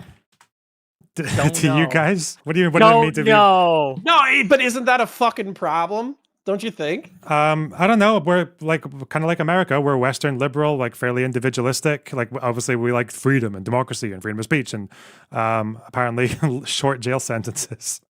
Like apparently, I don't know, love short jail sentences for pedos. That's politeness, etc. Like I don't know, shit. Bad teeth. Like I don't know. No. This is a problem, and this is why Sargon has attracted so many fucking people to his retarded fucking worldview. Okay, so when it comes why to should be here to actually defend this, yeah. So when it comes to the United States, I can point to things in the United States, like I can point to the Constitution, the Declaration of Independence, the wars in the 19th century, some of which were not morally justifiable, some of them which were like the Civil War, right? I can point to the Civil Rights Act. I can point to like we have this flawed founding along an Enlightenment ideological basis, but it seems like we're always trying to realize our ideals more and more as time goes on. And we have these sputters and these spurts, right? Historical sputters and spurts. So I can point to that as like a almost unique culture on the planet that kind of, if you prescribe to that set of ideals, then you're an American. I don't care what country your grandparents hail from. If you believe in that set of ideals, you're American. So what the fuck makes a Brit a Brit? because so the otherwise Enlightenment. Sargon's going to say we're ethnic tribes. Okay, so the Enlightenment came from France and Scotland, right? So Scotland was like we have like Adam Smith and all that shit. That's our shit. Okay, yeah. So okay, yeah, we have the Okay. Enlightenment. We have World War II. You know, we were the ones standing alone for like fucking 2 years, waiting for your isolationist Nazi fucking cucks to come and join in. But when you were attacked by the Japanese, Right? yeah, we've got like the mother of democracies. We've got our parliament. We've got constitutional monarchy. We got queen. That's why we're never going to have a fucking right-wing government try to riot and trash the fucking. Yeah. Do second generation Pakistani immigrants identify with any of those social creations? I imagine some of them do. I don't think I can't tell you if most of them do. I imagine a lot, probably more than average don't. So what I'll tell you is in the United States, regardless of whether or not you think this is weird or not, like literally in elementary school, you say the Pledge of Allegiance, you know, every day when you wake up. Like you do that before school starts. When you talk about like American civic education, it's oftentimes Eurocentric, but also America-centric, where we talk about like our civics, our constitution, the way we were founded, et cetera, et cetera. So these are things that we actually like do, and I think should even do more in our public education system to make sure that people have like an American identity. So do you have an equivalent? Because there's literally Pakistani men who are saying, we're not a part of Britain or England. We are separate. We are Muslim. We only give, just to be clear, deference to God. Just to be clear, I'm humoring you when I say that I don't know how many of them are like, I know Indians, for example, fucking love the Queen or the King, whatever. Like they like the monarchy and shit. Mm-hmm. As far as British Muslims, I mean, when I look at surveys and stuff like that, like I don't really know. They tend to have like fairly like British like behavior, like most people do, I guess. But it doesn't seem to be, at least according to crime data, that like they might commit a bit more crime, but they don't seem to be like as disrespectful to the age of consent compared to white people on the whole when it comes to CSA stats. I don't know. Like, do you have any kind of public education that actually reinforces what it is to be British? In a way, like we learned World War II quite a lot. We learned about the contributions of like India and Pakistan and all the empire and fucking Windrush. Yeah, we learned about that stuff. Yeah, that's why they come from these countries. Does that solidify right? into any kind of coherent identity? Yeah, I'm pretty sure. Hang on, I can look at the data for you if you want, but I'm pretty sure like a lot of these second generation, like they still identify as British, right? Like British Pakistani or British Asian or British Indian. Do you have a British Pledge of Allegiance? No, we don't have a Pledge of Allegiance. Do you have a banger fucking God song? Save the Queen song, right? Like that's about it. We have a So song. God yeah. Save the Queen. It's God Save the Queen, James Bond in World War II. That's Britain. What's America? Bro, half of your fucking country doesn't even believe in elections. Yeah, that's because they're retarded. But guess what? Guess who immigrated to America? Lots of people, Europeans, right? The refuse of Europe. Yeah. And the huddled masses. I'm sorry, I'm just saying, okay. I'm just saying we have issues with Islamic extremism. We've had like a few terror attacks. I don't think we've had any like Muslim terror attacks like too recently. I think there was a politician who got attacked a couple of years ago.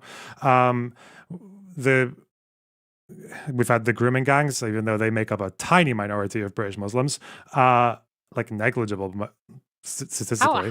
I'm just saying, like, you know, when our fucking conservatives lose elections, they concede and they walk away, right? And they let new people come in.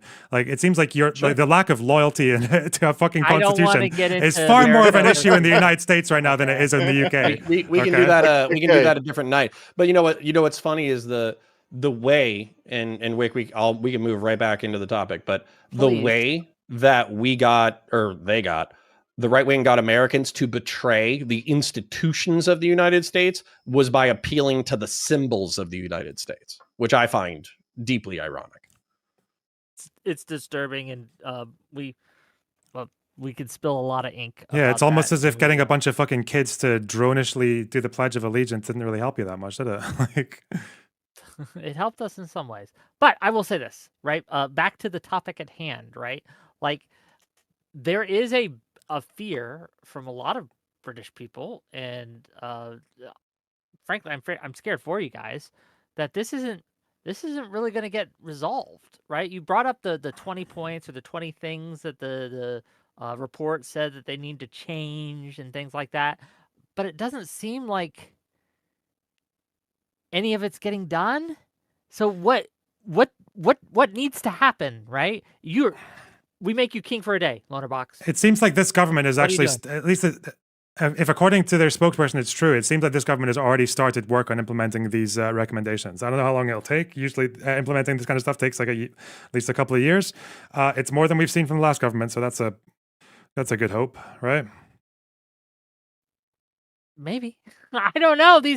And councils have already done. I know councils have already been doing work on this for the last decade as well. I know it doesn't get into the press because it's not as exciting, but like they've made advances right now. It's going to be much easier to collect data on particular subsets of these crimes as well in the future because councils have actually started to consolidate and have a kind of like a shared understanding of what each term means and how to categorize in the same way, so that we're not having 40 different police stations with completely different understandings of what each word means. Yeah.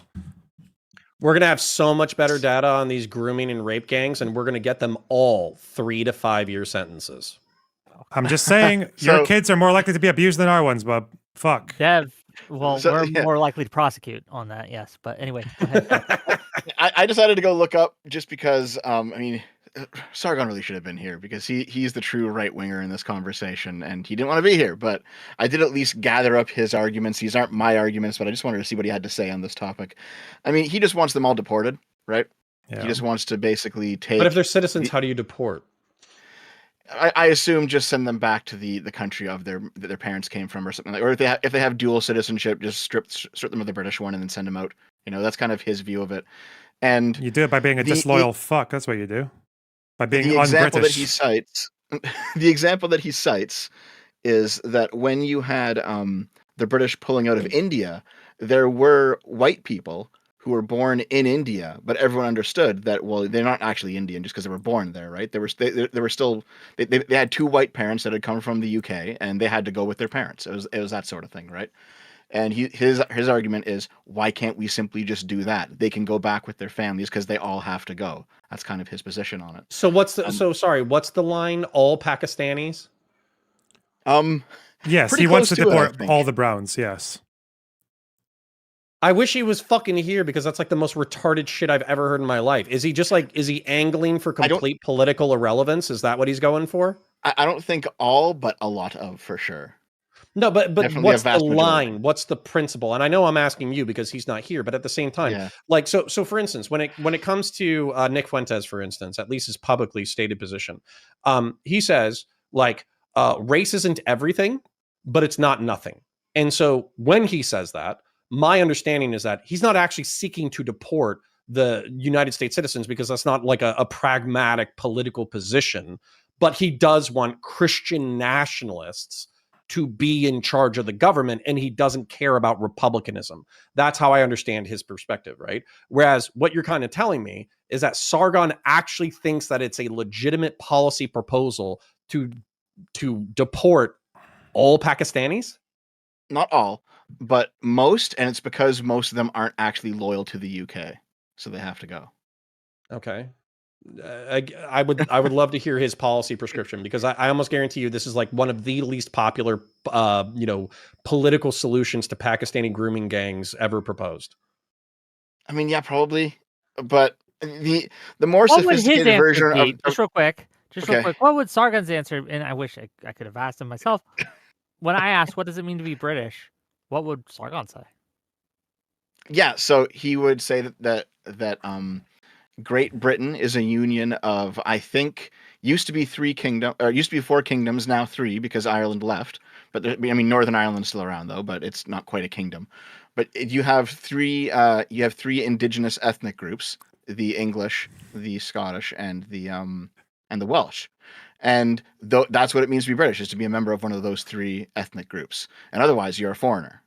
Even the English are fucking mutts. They're fucking Anglo-Saxons and Celts, and they're fucking, like Normans and Danes? Don't forget Norse. Fuck out of here. Vikings, right? Yeah, so literally... Celts and Picts and Gaels, it's like... Those aren't ethnicities, those are boundaries, those are nation lines. Like, it's not all one ethnicity. So by the way, if he wants to have his like gay little distinction, like, oh, well, it's only the past 1,000 years of history that counts. Like, okay, that's fine, but I would like to hear articulated why. Right. And it's really hard to get. It's probably because, if I had to guess, and I think I'm pretty accurate on this one, it's because the English have gone through several rounds of ethnogenesis, when it comes to these other waves of immigration and conquerings and whatever that happened, 1,000 years ago or something. And that is Sure. not the case with what's happening today. The Okay. people who are coming in don't view themselves as English, as part of that tribe. Okay, so I understand this, but then I feel like a I decade ago. don't want to get too bogged down in this specifically, right? Because Well, no, but I mean, this is relevant to the conversation because we're talking about it like is, what but does it he's mean not to be here, so- British, right? So I'll tell you, so whenever it's someone like Sargon, okay, it's just this nebulous, hyper emotional. They probably sit there thinking about good old merry England when it was like the Shire and a bunch of little fucking hobbits are running around planting fucking, doing their little gardening and shit. It's nothing. It's like, it's bullshit. It's just.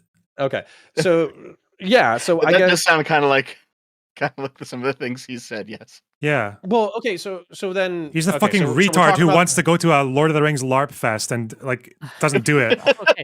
So Okay. go Instead to wants New to just Zealand. go on the internet. Look, So look, yeah. look. I'm allowing this because he called us all rape denialists for whatever reason. So Well, I want to ask LonerBox I a don't question know in reference to this thing. who we called If that. you I don't know. if you polled, so for instance, I get it. Sargon's popular on the internet. He built his platform. He has a few thousand live viewers, et cetera, and then a few 100,000 subs, and his videos do get views. Okay, if we were to poll the Commonwealth population, how many people do you think would actually support these policy prescriptions? For mass deportation. Yeah. I'm pretty sure most Brits want immigration reduced by a bit. I think that's it. I don't think anyone wants mass deportation. So, Yeah, that's so- like less than like in an- 5%. Yeah. Okay, so basically, if I'm hearing you correct, this is the way that I would summarize that.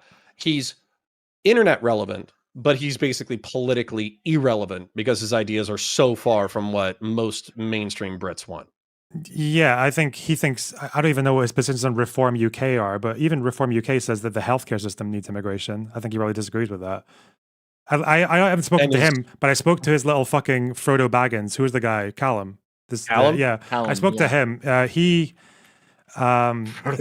He thinks Reform UK are too, like, they pander to progressives too much. So yeah, that's like, and Reform got what, like 15% of the vote. So yeah, he's yeah, they're so very far right is in the UK. how- Yeah, they don't represent this country at all. I was going to ask if they were the right wing party in the UK. Yeah, well, when Sargon ran with UKIP, didn't he get like? Yeah, that's when they died. yeah, these guys don't represent the country at all. Okay. Yeah, I have also heard that they think Nigel Farage is not going far enough. He has to go further to the right. He's pandering to the center too much, sort of thing. Okay. That's kind of so. I do know understanding. Like I've read some of the books that he's read, so I can at least present the argument. The view here is that America, and to a lesser extent Canada, these are propositional countries, right? Because they have constitutions, and the Constitution is the social contract. It's rationalistically planned out beforehand, while Britain is a traditional country. It's inherited, not planned, and so you cannot treat the UK the same way that you would treat a place like America or Canada. So you can't just one for one swap in the same policies, especially when it comes to immigration, with regards to whatever indigenous ethnicities exist in places like the UK, because those indigenous ethnicities don't really exist in the UK and Canada, or in the US and Canada anymore. They're mostly gone. Is there any like truth? Because the thing that I've seen from British nationalists and American nationalists, to be clear, is the worry about cultural replacement, right? We had the whole H-1B visa debate, debacle between Elon and the MAGA people and stuff like that. And the argument was that they're coming in, they're replacing our culture. I hear those same arguments from British nationalism, right? Like that they are importing people to replace the British culture, whatever that happens to be. Is there any truth to that, or is that an actual thing that British people should at least be aware of or be worried about? Yeah. I think it's something to be, maybe thought about. So for instance, I use this as a hyperbolic example. I would not want a total laissez-faire system in which there's 1.2 billion people in China, right? I would not want 300 million Chinese people to come here overnight and then be granted citizenship automatically, because then basically they can vote in whatever system they came from, right? So there is an effort towards integration, and I think the United States as a propositional country is worth preserving. But if Sargon is going to have this position that they are a organic nation, then you need to be able to articulate what the tenets of that organic formation are, and it can't just be being like pale from these islands. Like, that's insufficient. You guys were killing the fuck out of each other 500 years ago. Like the identity of like a Celt versus an Anglo, you know, that would have been life or death even 200 years ago. I think Probably all true, yeah. UK is about 80% white. In the last census, 90% of people identified with as some kind of British. Not exclusively, but like British something. Or like Scottish, so- Irish, Welsh. The so thing is, if even in the UK, like 50% if you get like America, like I don't know, maybe other people have seen this. I don't think I ever have. I've seen loads of Indians identify as British. I've seen loads of Pakistanis identify as British. I've never seen like an American migrant to the UK identify as British, or like a German or an Italian or a French. Like, we do have our, like, the thing is with Britain is like, when it comes to multiculturalism, we've had a lot of issues with it, like every country has. But compared to the rest of Europe, like, we've done so much better than they have. Compare London to like fucking Paris, right? In London, yeah, you can go between like Hounslow and then the town center and then parts of like the East End, and you can actually enjoy a lot of the fruits of multiculturalism. And even though there are issues, like, you can still do that. And there's a lot of intertwining and everything. If you go to Paris, it's like fucking, you've got this one circle on the inside, which is all protected and it's got the policing and everything. And then the outside is just the fucking Wild West. So, and compared to all the, like, we're probably one of the only major countries in Europe left now that has actually avoided having some crazy far-right party getting 25% of the vote, you know? They've all had that for years now. So we've done something right. And I think part of it is that, you know, a lot of people who come here are people who came from the empire, and whether they came from like the West Indies or from India or Pakistan, like, yeah, again, some of them commit a lot of crimes, but some of them also identify mostly as British, right? Well, yeah. So that would be the response, concern. I do want to get. I'll let you respond to that, Connor. My I want to respect everyone's time, so we're gonna get to closings. We got someone who wants to come in and ask you a few questions, Loner. So if you don't mind staying for a little bit, is that okay? Loner. Yeah, sorry, yeah. Somebody wants to come in and talk to you. Okay. So all I was going to say is, if let's just stereotype, and let's say all 80% of the quote unquote indigenous people from the British Isles, let's say that they all identify as British, which I'm sure there's probably like some Republicans who hate the monarchy or some shit, or, you know, there's probably those folks. If 50% of my immigrant population within a generation or two did not identify with the host country, then there's an identity issue there that needs to be resolved. Wait, so if 80% of, are you saying that there's too many people from the outside of the white population that doesn't identify as British? I'd have to look down. I'd have to look specifically to that. Let's just stereotype it. Let's say that all 80% of the whites identify as British, and let's say between the 20%, half of them identify as not British. Then I would view that as a problem that needs to be solved. Would that depend on where they're from? Because if they're like, if they're European, then they're not going to identify as British anyway, right? But that's probably not, is that much of an issue? If they're French and they speak French in their house, I don't give a fuck about whether or not they identify as British, even if they stay there for generations. Yeah, I don't know. It's probably in the census. You can find out how many British Asians or whatever identify as like just not British, even though they've lived here for quite a while. It'd be interesting to see if anyone from Windrush like doesn't identify as British. That would be wacky. I don't know. I don't know where Windrush is. Anyway, gang. We've talked about a lot today. I don't know if we've solved the problem. I do understand it a little bit more, and I will say this: like, through all the yelly, screamy stuff, I do kind of have at least a little better sense of what happened, why it happened, how it got so covered up so much, etc. So I appreciate y'all coming on here. Gang, I have links to all their stuff in my description if you want to check it out. We do have a caller who wants to come in after the closings, but I want to give each of these guys a closing thought before we wrap up. And let's give it to Dev first. Let's Loner have the last word. Dev, closing thoughts on this, please. I'm just happy to be here. That's pretty much it, because like I have a whole bunch of data on this, but I have no actual story to put the data to, right? I don't exactly know how people in the UK feel about it, because like I said at the start, the majority of my of my narrative sources are right-wing narrative sources because of the friends and former friends that I've had in the political space online. So it was good to at the very least just hear a different view of it, LonerBox. So thank you. I appreciate you. Gang, Dev's always a pleasure. He helped with this by giving me a lot of information, a lot of data, which kind of helped my like baseline understanding. So I appreciate you. Counterpoints. Yeah, hi. I run a YouTube channel called Counterpoints 40K. We are currently at like 96.3 subs, so we're really in the home stretch of 100K. So if you're into science fiction violence or Warhammer 40,000, then go ahead and check out the channel. We have lots of cool breakdowns, lots of lore, all that kind of stuff. When it comes to the topic, obviously, I am a fan of LonerBox. I think he's a good dude overall, even though we do disagree with shit. And I love Wick and SFO as well. I do wish that Sargon would come out of his fortress arc, fucking pussy, and actually discuss what he actually believes. That would be fantastic. And when it comes to this issue, I think that we have to have a realistic expectation when it comes to immigration, but that doesn't mean that we're soft on violations of the host country.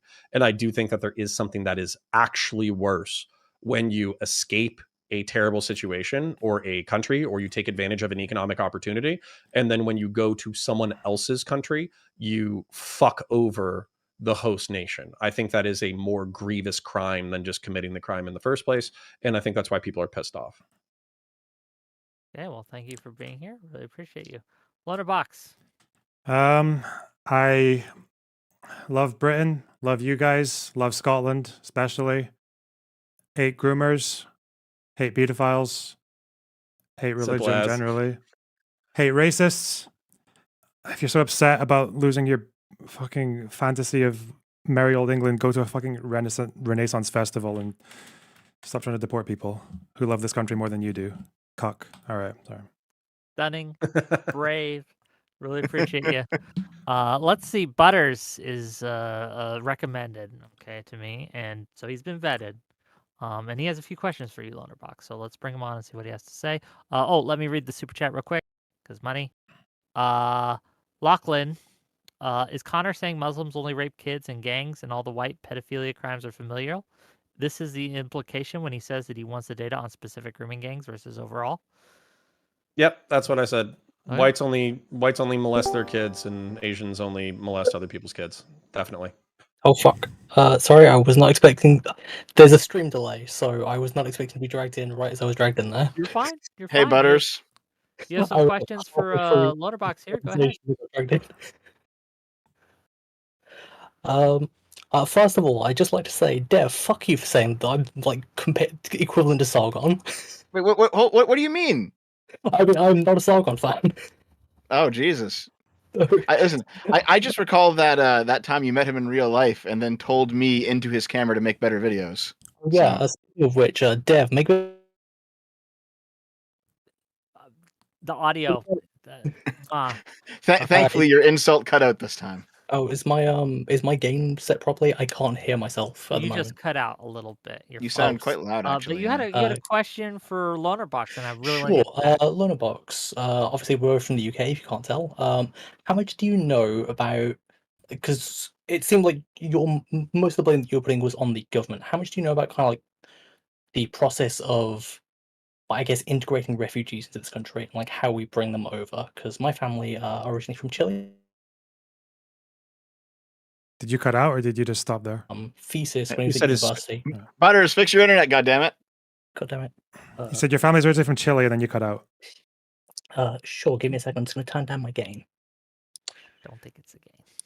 Hey, Wick, I'm gonna run. The wife is flagging me down. I'm hoping that Take this care. should be a little bit better for my microphone because I've turned down my gain. Yeah. Okay. Ask your question, buddy. Sure. How much do you know about like the immigration process for refugees specifically? And I suppose like my question is, you seem to dismiss a lot of like the integration things and how much like responsibility the government has on there.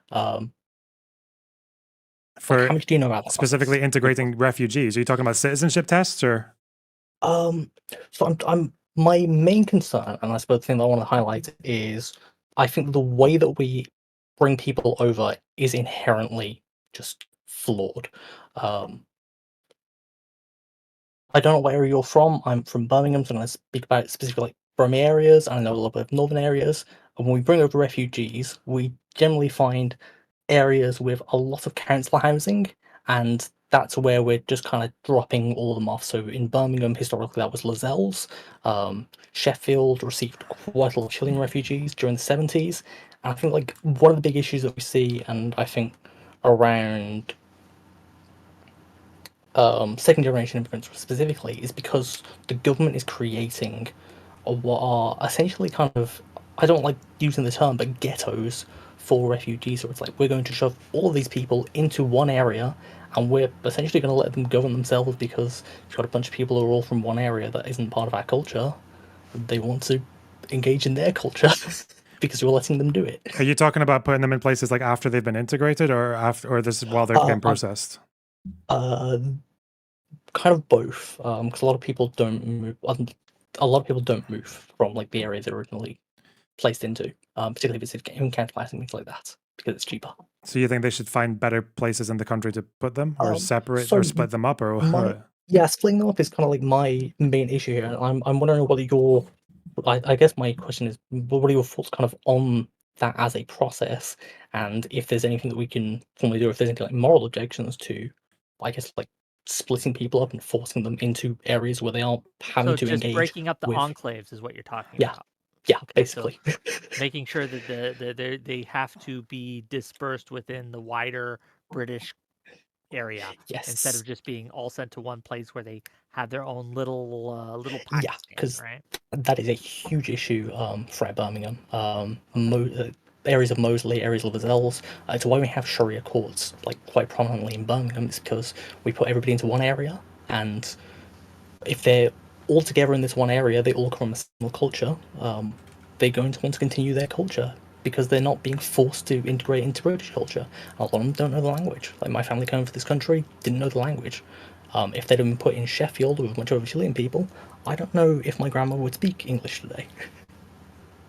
What are your thoughts here, Loner? So I think when America, obviously you had Italian Americans who became Americans. I don't think it was because they were forced to disperse. You still have like Little Italy and whatever, like Chinatown and shit like that. Like, I don't think forcing like a kind of split up is really the best way to do it. I think you just need to find ways so that these places don't become segregated to the point where there's no interaction between them and the rest of the community. Obviously, I think language is probably one of the main things that should be a requirement. Like, I think you should, if you can't speak like the language of the country you're going to, you should be given like all the help in the world until you can, because you're basically like that's probably the one like level of conformity that I think is probably okay to ask for. When you say Sharia courts in Birmingham, can you clarify what those courts do? So basically, rather than having like a formal court, this is like an informal court within the area. It's like this is going to be a local leader or like a local, I guess like leader is kind of the best term there, and they will essentially act as kind of like a tribunal system within the area. For what? For basically families who are living in an area of general like similar Islamic cultures where they want to follow Islamic laws, and they'll go to those people and be like, "Hey, this is our dispute. We want you to resolve this because we don't want to get the police involved for whatever reason." And I think that's a huge issue, and police should be getting involved. Like for criminal cases, like if someone rapes someone or like assaults someone, they do it through a Sharia court, and the cops just don't choose not to get involved, or not with like rape and things like that generally. Although we do have a massive issue with like lack of reporting within these areas, which I think is also down to what you pointed out, the language barrier there. I think that's a huge issue, especially with women in Birmingham not being taught English and being like kind of discouraged from learning English, which prevents them from reaching out to the police who should resolve these issues. My understanding of Muslims from polling is that when they talk about preferring Sharia, it's usually for pretty mundane shit. Like they want to do their finances like through a Sharia bank, or they want like a religious leader to handle their marriage disputes or whatever the fuck. But if we're talking about I don't know. I feel like the different, like having an Arab area ish in a town or a place where all the Polish people go to because I guess they just feel safer. I think there's no problem with that. It's almost inevitable if you even just leave people to their own devices, because for every like black or Polish person I know, the reason they all live in the same area is because that's where they feel safer, right? Like that's it.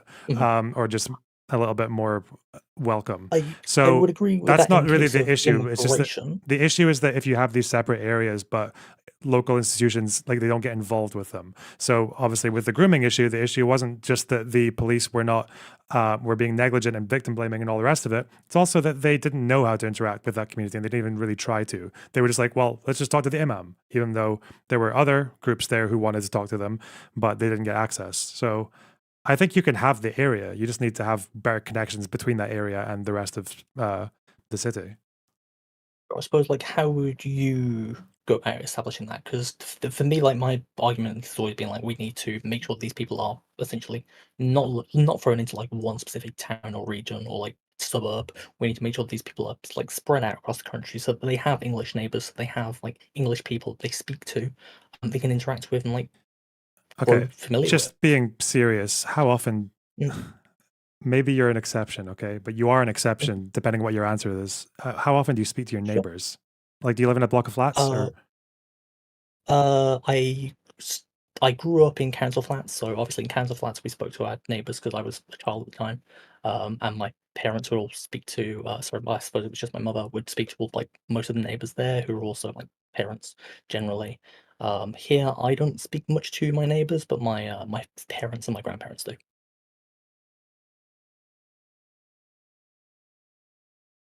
you cut Okay. out again. I'm No, just gonna no. wait to see if Oh, he I comes heard him. back.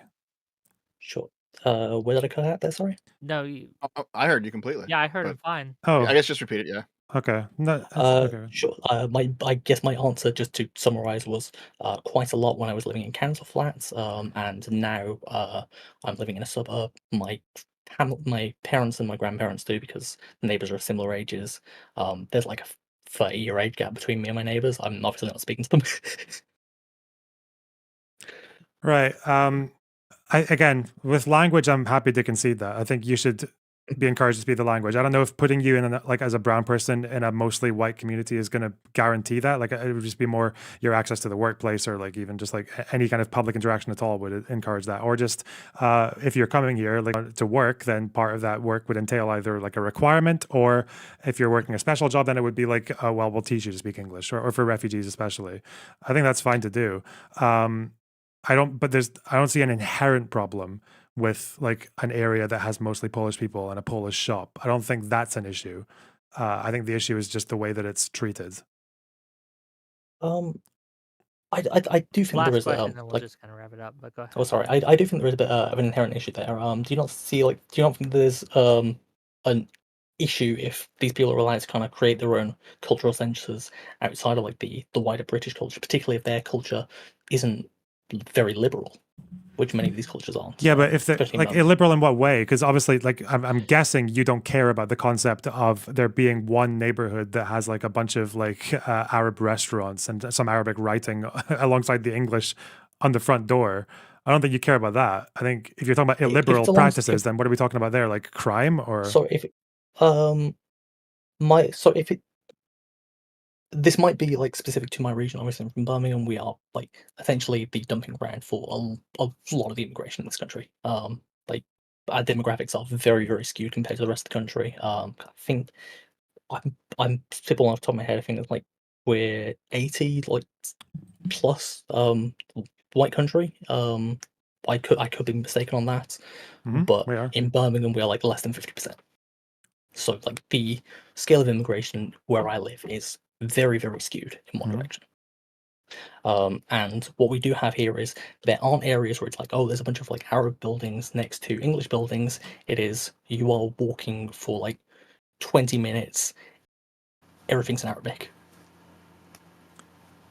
Okay. What? All right. You said illiberal practices. People speaking Arabic to their friends, that's not illiberal, right? Obviously that, like, as I mentioned, I'm from Chile. I speak Spanish at home. Got no issue with like people wanting to speak like language in their own home or like within their community. That makes sense. I'm like actually kind of ashamed of like how little Spanish I speak compared to my family. But like my issue is, I suppose when we bring over refugees and things like that, they don't always have as much of a British culture as I would like some of these people to have. Like, I'd like them to believe in the same principles that we do, which are like largely free speech principles, things like that, which I hope you would agree with. Mhm. And I think that Free when speech, we but fair bring enough. some of these, pardon? British don't believe in free speech, but fair enough. Carry on. Whoa. I will kind of like, yeah, I guess. I'll fight you Like if they have a slightly on cop that. knocking on your, Highlighter, if go on. if a Sharia cop knocks on their neighbor's door because of a bad tweet, right? That's just them assimilating, right? Sorry, what? It doesn't matter. Okay. It's about the non-crimes. Okay, wait. I'm You're talking sorry to about interrupt you. illiberal. Go on. You're talking about illiberal practices, Yeah, okay? sorry. But Yeah, then you spoke sorry. about them speaking Arabic in the street. Like, what's the thing that they are doing Sorry, that is like yeah, really sorry, fucking you up? I, Yeah. like, sorry, I'm not sure if you're still in the UK. It is 1 a.m. Dev messaged me like 2 hours ago, being like, "Hey, do you want to join the stream?" I'm like, "I'm about to go to fucking bed, dude." My brain's walking slow.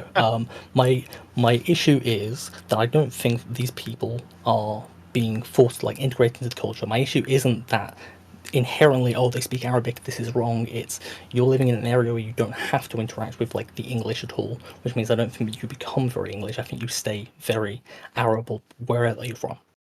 Yeah, but what are they? I just need to know the illiberal practices that they're getting away with. Like, surely that's the issue, right? I think like the liberal practices are things like the way they vote and like the way they influence politics in like a right wing direction. Can you give us a specific example of that? Because the way they vote, what do you mean? Give us an example. Of something they voted on. In the most recent election, I said LonerBox. Are you still live in the UK or you live in the US? I don't The know. 5 Gaza protest parties, right? Well, to me, there was just like a bunch of like independent votes. Like in my region, there were like 2. Oh yeah, candidates. Yeah. I was about to give out the exact numbers. I'm not going to say the exact numbers because that might let people track down where I live. Like they were minorities, but like they were still getting like a decent chunk of the votes. Like they were doing better than UKIP were doing a few years ago. Mhm. Which to me, like that's a bit of an issue when like I think this is a pretty fringe ideology among like the general British population. These people are getting the levels of significant votes. I think that kind of says something to we bring over into like how well they align with what the general British population wants. Yeah. Again, if they're doing things as local MPs that are obviously out with the law and out with like whatever we would expect an MP to do, then that would be a huge problem. Again, so we're talking about how they vote. They vote for some of these guys were ex-Labor though, right? Like how many of them were? Some, not all of them though. Some of the independents were they just random Muslims, or I don't know where they all came from. For the most part, like they were random. A lot of them were kind of like helicoptered in from places like London and stuff like that, and they were generally like representing fairly far right positions. But rather than like the Reform or UKIP far right, it was like I guess they still have like similar overlap, but it was like the Islamic like religious. Yeah, so I know there was one guy who wanted to like so I'm just looking at the summaries of these guys. There was the guy from Leicester South who beat the Labour guy by 1,000 votes. He said that he wanted to call for use his voice to end arms to Israel. Good luck. He also wants to protect the NHS, promote affordable housing, help the youth, crime prevention, tackle cost of living. The fuck's this guy gonna do? Corbyn, obviously, that's whatever. Who's Ayub Khan? What did he do? He won in Birmingham by almost only a 500 vote gap. Okay. He spoke about Gaza. Apparently, he questioned the credibility of October 7th. That's pretty shit. Some Green Party people did that as well. God, yeah, don't even. Again, I don't know what he wore a fucking Palestinian flag. Yeah, I don't know what he's going to do. Again, if these people are doing legislation that's like anti-liberal or whatever, then that would be a big problem. I don't like these people. I don't really have much of a soft spot for them. But this isn't really explaining like, surely there was an issue to you before these 4 or 5 guys won seats, right? In terms of imposing illiberal practices on these areas. Sure. Let me interject with a question that someone. Hold on, just real quick. Someone paid me money to ask this, so I'm gonna ask it. If Britain became 51% Muslim, would it retain the current freedoms it has for sexual minorities and civil rights? Gosh, probably no. It depends on how it happens, though, right? Depends on levels of integration. Depends on just how we deal with that situation. Depends on how we deal with population growth. So far, they went from what 4% in about 2011, and now it's like 6.5. So, I mean, it might happen one day, but history's a unpredictable little line, isn't it? Sorry, I didn't mean to. Well, I did mean to interrupt, but money's money. Go ahead, Butters. Yeah, so I suppose I don't think they're implementing like any of these laws immediately, obviously. Like these are still minority and fringe groups that are still widely outnumbered by the British population. But like my fear and my concern is that like as we continue to bring in more and more of these people, if we don't find ways to integrate them, they are going to start voting for more and more of these fringe groups and more of like if fringe groups start becoming more of a majority within the government, then they are going to start passing like legislation. Like this was, I think, one of the big issues. If like parties like Reform and UKIP kind of get into power. Okay, yeah, that's the thing is like we're talking about immediate. Okay, I'm sure. Okay, I'm not going to beat around the bush. I know that if the UK became like 51% Muslim, there'd probably be problems. Okay, I don't like Islam. I'm not a religious guy, especially not that kind of religion. But again, that's with 6.5% Muslim right now. America is a lot less white than the UK, and the biggest threat to their democracy is a bunch of fucking white people. Israel is 20% Arab Muslim, and the people threatening their democracy are a bunch of crazy settler fucking Jews. So I don't know. I feel like there are bigger issues and more immediate issues at hand right now than a hypothetical 51% Islamic. But if you want me to bite the bullet or whatever, like, yeah, I'm not I'm not so progressive. I'm going to deny that I wouldn't want to live in a 51% Muslim country, but whatever. Sure, but like I think that my issue with arguing like, oh, this isn't like my number one issue is like, sure, it's not my number one issue either, but I still think it's an issue within the country. This is something that we do need to address. Like, yeah, there's probably other things that I would want to prioritize over this. But that doesn't mean that I don't think that we should also address this. Like, I think the government is capable of handling more than one, maybe not, given what we've seen from the government in the past however many years. But I think the government is theoretically capable of dealing with more than one issue at a time. So what should we? Yeah. So what should this? Okay, but I don't know how this is an issue right now. So what should we do? What should the government do apart from? Do you think they should like it's okay if Muslim immigration goes up, but they're just separated across different communities, or? Potentially, like if they are. I guess what I don't see an issue with someone who is Arab coming over from the UK. If they are originally Muslim, they like eventually convert to, I don't fucking know, like maybe they just stop being Muslim, maybe become Anglican. I don't really care, but like, so long as they start adapting to the culture of the UK for whatever means that is, I think that one of the best means that we can do that is to like try and break up some of these like segregated areas that we're building by just like throwing everybody into one area. Like obviously I named Lascelles as a singular example of that. I think the government just needs to take action to make sure that these people are actually interacting with their neighbors. I just think with the grooming gang scandal, that was a good example of how I think local institutions can make more effort and establish more lines of communication between themselves and immigrant communities. I think it's probably fine if they live in their areas, at least. You know what? Solve racism, get rid of hate crimes against foreigners, and get rid of the prevent strategy and all this bullshit. And then we can probably think about scattering the Muslims so that they're only 10% of each town. I don't know if I need that. I don't think you need that kind of intense fucking social engineering to have the results that you're looking for. I think like local economies when like so much of your population is are immigrants, things like that. Sorry, what? Refugees. You're not thinking like it harms some of the local economies when so much of your population are refugees and things like that. I want to specifically focus on refugees and not immigrants because I think if they're refugees, I like their immigration policy. Yeah, if they're refugees, obviously refugees are generally a cost. They're not brought for economic reasons. I don't know if they harm like a particular council's economy because I think I don't know what pays for keeping people as refugees. Like if you have a refugee and they're getting their allowance and they're getting processed, is that not the national government that deals with that? Because we have like the Home Office, don't we? Yes, but like my issue is that like how much these people contributing in terms of like high skill employment and like high like jobs that require higher education and things like that. Because I don't think a lot of these refugees. Yeah, that's have not the higher point, education though. than them. Refugees are less than 1% of the population. The point of them is not to really. We don't. Yeah, refugees are not supposed to be a gain. That's supposed to be like an act that we do as the international community to make sure that no one single country, every time there's a civil war somewhere, gets overwhelmed by double their population in migrants. That's the But I point don't- in the UN. don't That's why think- we agreed to the UN Convention on Refugees so long ago, is because that seems to be the most ethical way to do it. But we don't bring refugees here expecting them to like be a net gain Yeah, financially. I would agree with that, but I also think that is one of the reasons why you need to make sure they're not dumped into one area. Because if you dump a bunch of people who we expect to be like net losses, and yes, I agree that we should bring in refugees. My family are refugees. I'm not gonna say we should not have refugees. That would be very, very bad for me.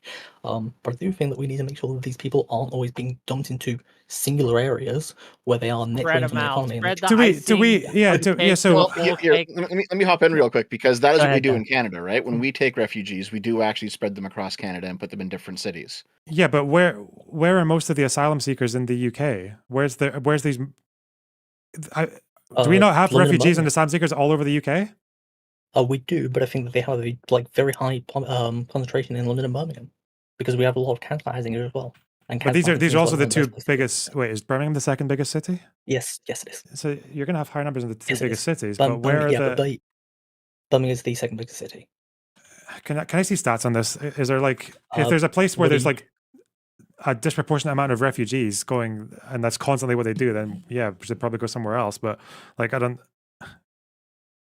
know what this is based on. So specifically refugees, Los Angeles was a very, very big hotspot for that during mostly during the 70s. It still kind of has economic issues, or someone that's going to be.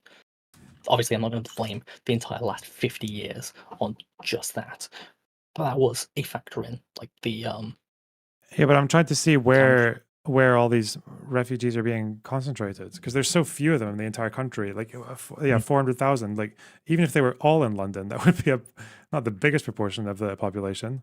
But yeah, Sure, but like if you're talking like London as a whole, like my issue is that they don't put them into like they're not even spreading them out in London, a place like that generally, or at least my experience from Birmingham is they put them into like a specific suburb, and that suburb gets like completely crushed. is there something that you can link me so I can read about this? Like, what do you mean a suburb being crushed? I don't understand. So British on British violence, gang. We're Yeah. here for it. It's very polite, but yeah. Do you have a source on this? Is it you're being very vague? That's the problem I'm having. I'm not even disagreeing with you. I just yeah. yes, like I'm gonna like straight apologize. I was not prepared to come into this. Okay. Obviously, I got a message like 2 hours ago. We'll tell you what. We can have this conversation when you're more prepared, right? We don't have to have it right now. Sure, I would be happy to do that. If you'd be able to do that as well.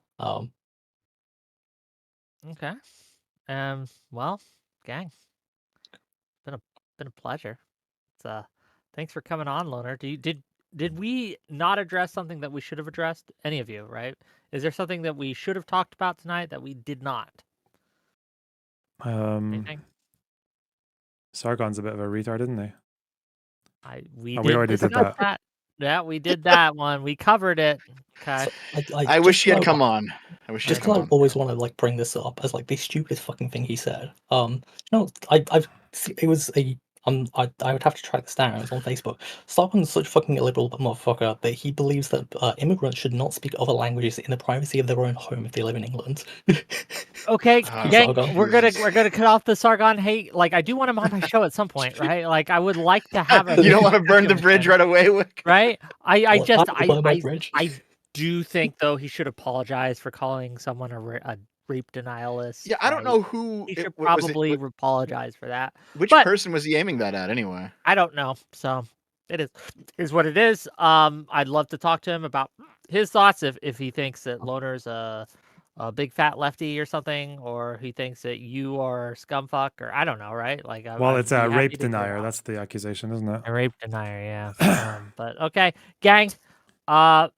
It's a weekend. I'm not gonna stream on the weekend. I love you all. We're gonna raid out. We're gonna talk to you guys later, and I'll see you guys next week. Next week, I have some Actually, great plays. before you go, just real quick, LonerBox, you're a Fabian, right? I have that correct? No, Oh fuck! like okay, a social sorry. democrat. Okay, no, fuck. I thought you were a Fabian socialist. My bad. Maybe 'Cause maybe in I'm my youth. Yeah. maybe in your youth. Yeah. Okay. No, because I know, like, I mean, Fabians are kind of reformist, right? yeah. Yeah. So I know that Sargon's view of Fabians is that they're basically just like Stalinists, but they're in hiding. They're like hiding their power level. So maybe that's what he views you as. I don't fucking know. Listen, I don't really want to understand what's happening in that head. Okay, just Okay. fucking I'll see monkey you guys crushing later. symbols. Yeah. We got some great stuff coming up next week. Next week, we're going to talk to Harmony Ginger. We're going to talk to Richard Witters and a few others about colonialism in gaming. Ooh, it's going to be fun. So tune in for that. It should be fun. That'll be on Tuesday. But other than that, I'll see you guys later. Bye-bye, everyone. Love you guys. Bye bye. Bye. Okay, it's over. Thanks for coming. Whoa. Shit.